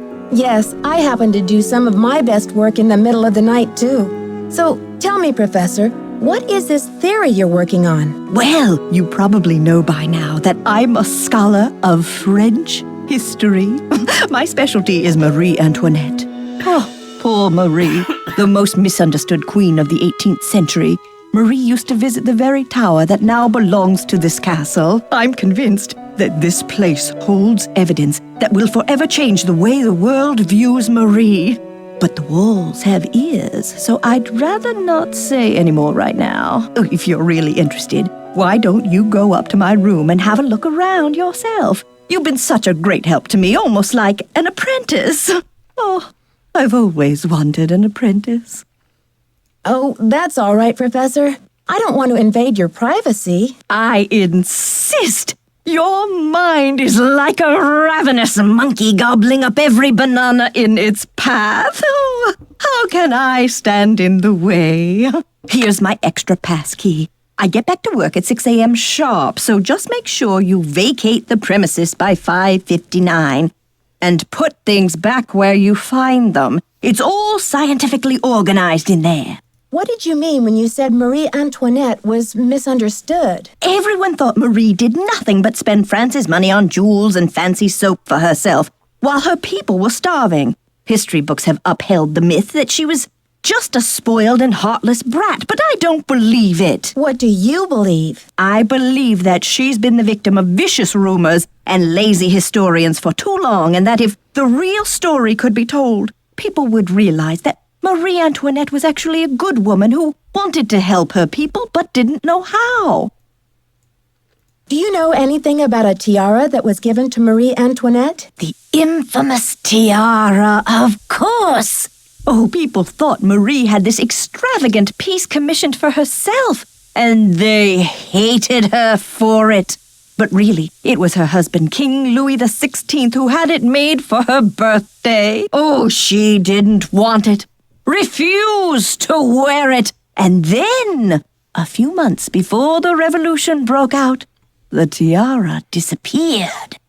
What do you mean it disappeared? It was never found. There were rumors that she had it destroyed, but no one has ever been able to prove this. I found something that I think you'll be very interested in. It seems to be some kind of journal. I think it was written by Marie Antoinette herself. What? Let me see that. This is it. I've been trying to track this down for 15 years. Where on earth did you find it? Well, it's a long story, but I happened to find a way into the Queen's Tower, where I happened to find a secret compartment. I think this must be what the vandal was after. Nancy, I must warn you. I'll wrestle you for this if I have to, and it won't be pretty. I'm on a mission of my own, Professor, so we're going to have to make a deal. I place the journal in your hands, you translate it for me. Does that sound fair? Absolutely. I'll get to work on it right away. I'll have the translation ready in my room for you this time tomorrow. Until then, I mustn't be disturbed. Now, we're gonna have to go past the time again.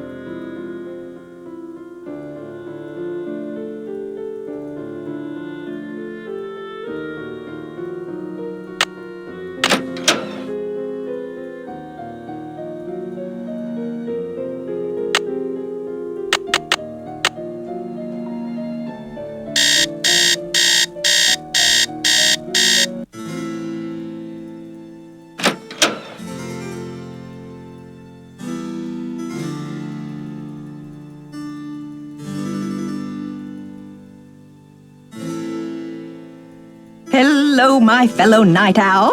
Or perhaps I should say hoot hoot. Did you find anything of interest in my room? Actually, I haven't had a chance to visit your room yet, Professor. I see. Well, Suit yourself, but please don't expect me to entertain you with idle chit-chat. All right then, bye-bye. Okay, so we're going up to her room now then.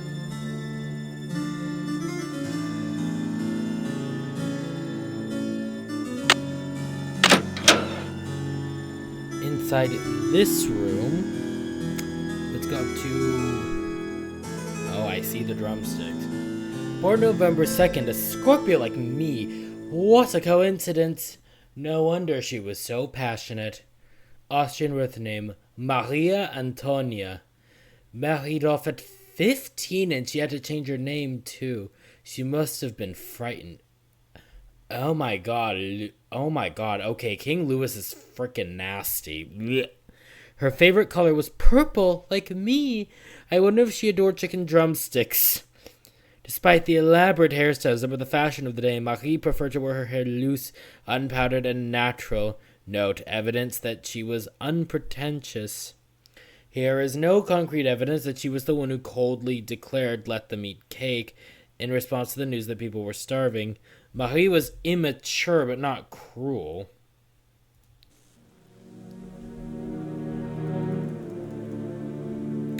That's the closet. There's the boots. Here we see a camcorder. Let's play with... Testing. Can anyone hear me? Hotch kiss to Earth.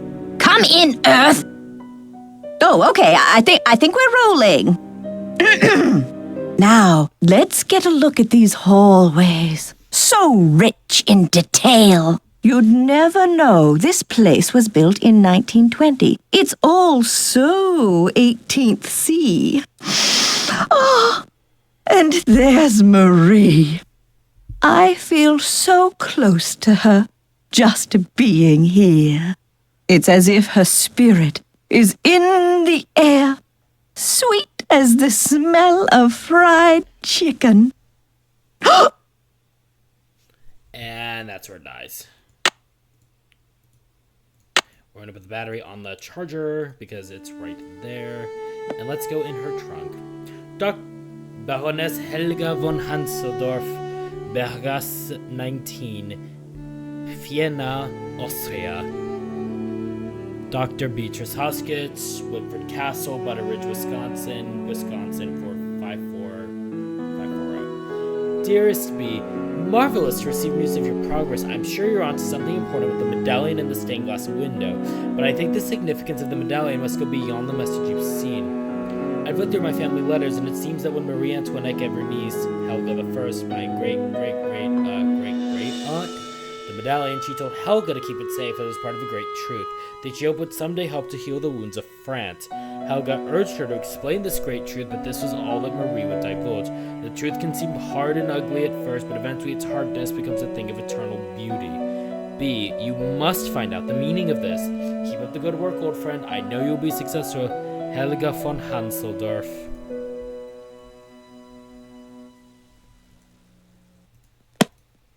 So a real thing of interest there, and then we can look at the couch, and if we look at that, there's the blue medallion. So whoever this was, you think Hotchkiss would really knock her out? Because I don't know, I don't think Hotchkiss would actually knock her out.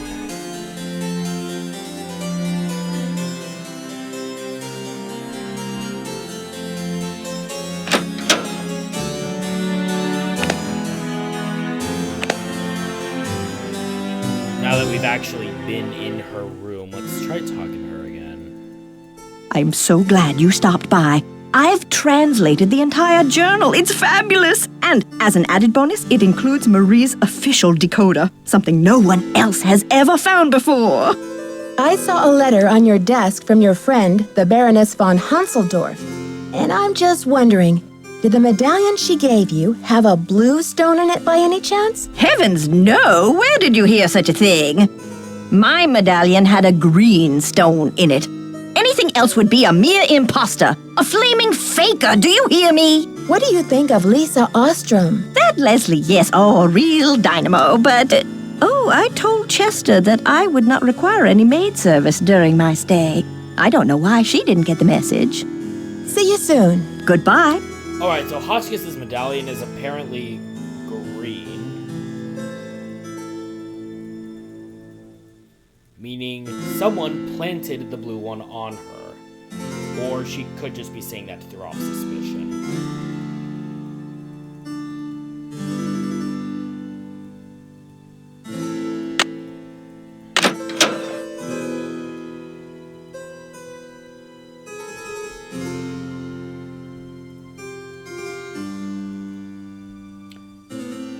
My husband is like an impossible child. I still cannot believe Louis bought the tiara when the French economy is in so much trouble. I told him I didn't want it. What does he expect me to do with it? I cannot wear it. The people hate me already. They call me Madame Deficit and that the country's debt were all my fault. I wish I could sell it and return the money to France, that this would embarrass Louis publicly now. If he and I appear divided, the mob will erupt. They'll overthrow the monarchy in no time. We will find ourselves kneeling at the guillotine. 18th December, 1788. I have thought of a plan. I will have the tiara dismantled. There's a dear old jeweler, Claude M., in a village near Rochemont, who will do it for me. I trust him with my life. Once the stones are removed, Claude will make the ruby, the emerald, and the sapphire into ornamental medallions. These I will scatter across the continent. The diamond is worth untold millions and must be returned to the French people, but not now, not while the country is tearing itself apart. I will hide it as carefully as I would hide the key to my soul, so that it will not be discovered for generations. Someday, when the medallions are brought back together and my message is decoded, the diamond will be found. But it will take an extraordinary person, and I don't believe it will happen until the wounds of this revolution have healed and history has brought a new, more rational French order of some kind. Finally, when the people's wealth is returned to them, this diamond of misery will be restored to its magnificent beauty. Tomorrow, I will have my portrait painted by the great Marcel Bonnet. I have announced that I will not wear the tiara. Louis is furious. He doesn't even know that the wretched crown no longer exists. I have sent the emerald medallion to Vienna, to my dear cousin, the Baroness Helga von Hanseldorf, as a token of my affection. The ruby and the sapphire remain in my secret compartment where I keep this journal, but soon I will decide where to send them. My own court speaks viciously of me, and I feel terribly alone. I only hope that someday, years from now, my actions will be greater understood. If you are reading this, know that my honor shall be blue, our courage shall be red, and your loyalty shall be green. I wish you well, weary traveler. It looks like some sort of decoder. Each of these symbols stands for a certain word. Purple loyalty queen. King. To spy, guilty, to kiss, rose, to escape, heart, terror, and a diamond. Honor, time, key, ransom, courage, to hold, of, with, without, inside, beneath. So they're all the words we need to look for. Now, remember that little area that I saw earlier where there was a bunch of Marie Antoinette stuff? This is where that comes into play.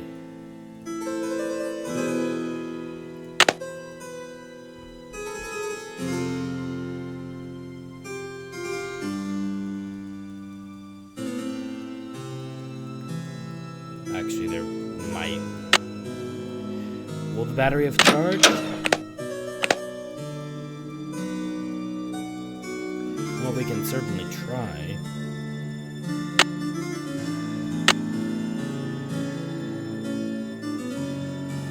Nope.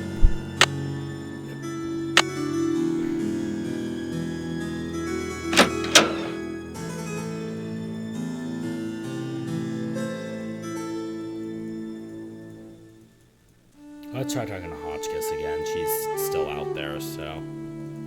Hello there. Oh, it's so exciting about your discovery. I wonder what it will lead to. See you soon. Goodbye. Nothing apparently, so we're gonna have to go pass the time again.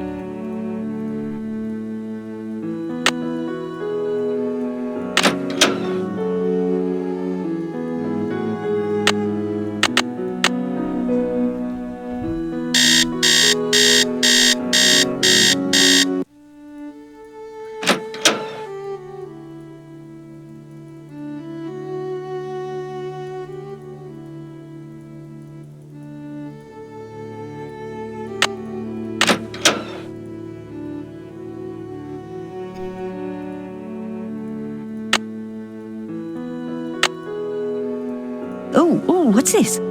It appears to be some kind of peephole. But what, pray, does it peep upon? Shall I peep? La la, I do believe I'll peep.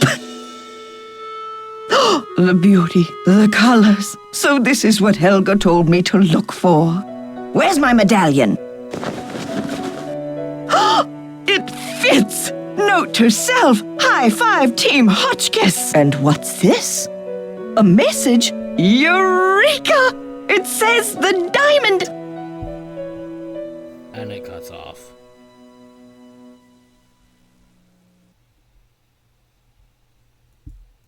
Now, let's try one of the people now and see if it'll let us do it.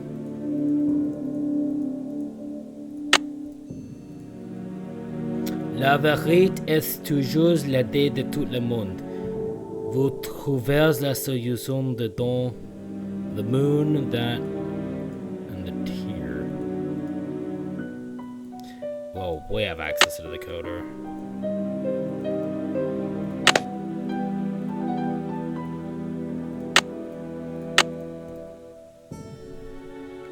Les diamants dans ma miserie dans mon journal. See the snowflake and that thing.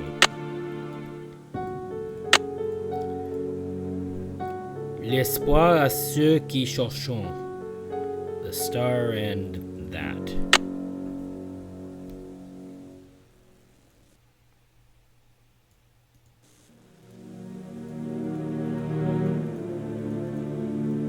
Well, since we have the access to the decoder, let's look at it. It's locked. It's locked. Oh, wrong key.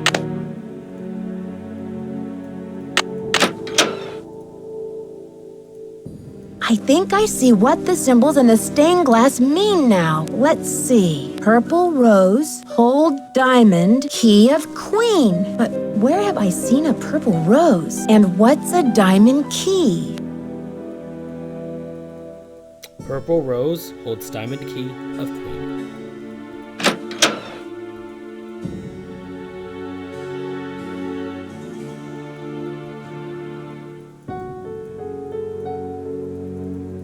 I might be a bit of a spinster. Hi there, Nancy. What does l'espoir à ceux qui cherchent mean? Let's see. Well, espoir is hope, and chercher is to search. Hope to those who search. Can you translate this for me? Le diamant de misère dans mon journal. Now, where the heck have I seen that phrase before? Well, anyway, it means the diamond of misery in my journal. Can you tell me what this means in English? La solution se trouve dedans. Well, trouver is to find, and solution is just like it sounds, solution. The solution is found within. See you soon. Righto. Hi there, Nancy. See you soon. Okay, so I literally Goodbye. don't have anything else. So, purple rose with diamond key of queen. Now, there is somewhere where there was a purple rose.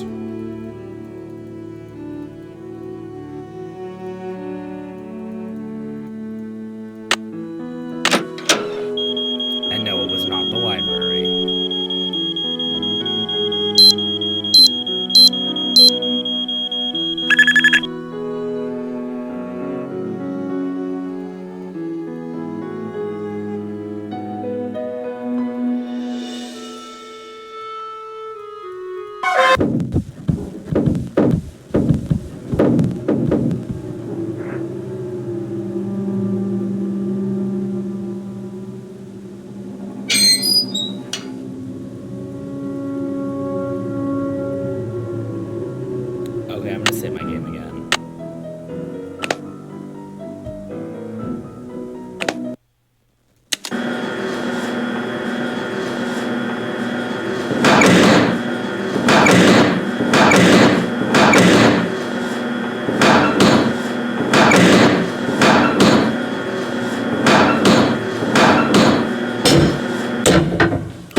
It's locked. It's locked. Oh, whoops. No, it's this. Alright, we gotta do.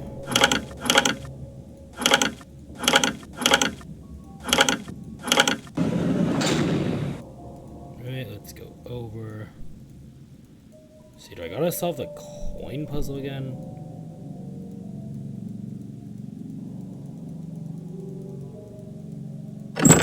Evidently no. I need something to pry these tiles off. So there is Purple Rose in question. And that is Diamond Key of Queen. Looks like a keyhole of some sorts.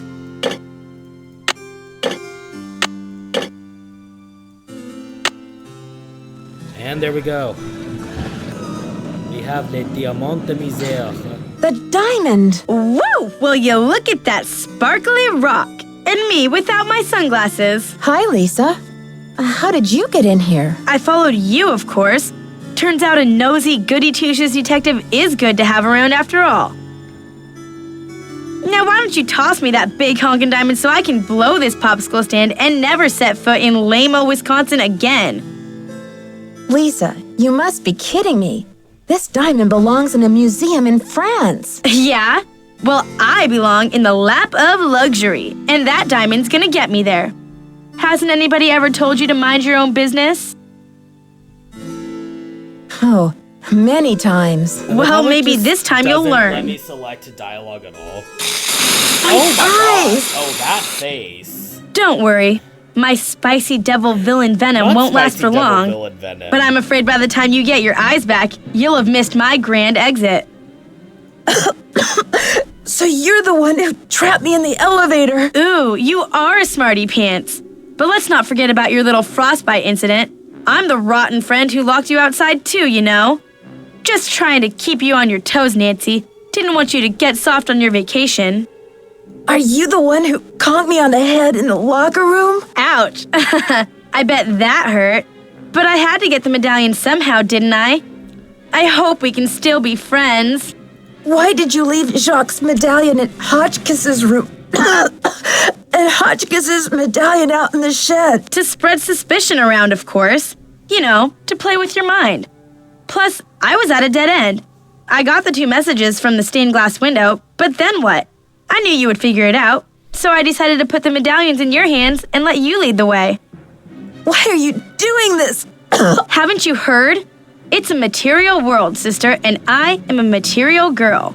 Photojournalism pays peanuts, you know, and who wants to work for a living anyway? I was made for a tropical climate, lounge chairs and cabana boys. Now, boots. Why did you have to vandalize that beautiful library? Just a little translation mix-up. When I read the message from Hotchkiss's medallion, I thought it meant Diamond of Misery in the library. How? Whoops. Guess I went a little overboard looking for it in there. There, it's in English. Anyway, enough with the questions, Nancy. Girl, You'll just have to read the rest in the believe it. papers. I've got to stop her. We don't have to chase after her, actually. We can just do... Help! Get me out of here! It stinks down here. It's all moldy. Darn you, Nancy Drew. You're the worst friend a diamond thief could ever have. That's a bit of an underreaction. Dear Dad, to think I almost became friends with a diamond thief. Everyone at Wickford Castle is Tell me resting you did not easier take now our that Marie friend Antoinette's talk journal and her seriously famous at the diamond end are there. safe and Like, sound. you know The she journal, was the taunting you diamond, with that, and the right? medallions are all going to be featured in a new Marie Antoinette exhibit in Paris, and it looks like everyone will be rewarded. Except Lisa, of course. First, she missed her plane to Rio, and now she's going to be charged with attempted grand theft. Professor 26. Hotchkiss is thrilled because the French government has granted her permission to publish Marie's journal in the U.S. before it gets returned to France. This ought to help prove her theory about Marie's character once and for all. Thanks to Jacques and his great-grandfather's efforts to find the journal, the Brunet name is being celebrated all over France. In the meantime, Jacques and Isabel have eloped. It's so romantic. I showed Dexter the poem that Ezra Wickford wrote him, and he was relieved to know that his old pop didn't carry any hard feelings to his grave. All the talk shows want Dexter to tell his story on national television, but he keeps turning them down. I guess he doesn't want to be famous or infamous. But when Christy Lane called and asked Dexter to be her business partner, he accepted. With her business sense and Dexter's expert knowledge of the castle, I think they'll make a great team. So, you know what they say, Dad? Il n'est jamais trop tard de changer l'histoire. It's never too late to change history. Me, I'm determined to go out and enjoy this snow before some other case comes up. See you soon. Love, Nancy. I skipped the entire credits by accident. Alright, everybody, I have been Teo Tamara. This has been Treasure in the Royal Tower, and I will see you next time.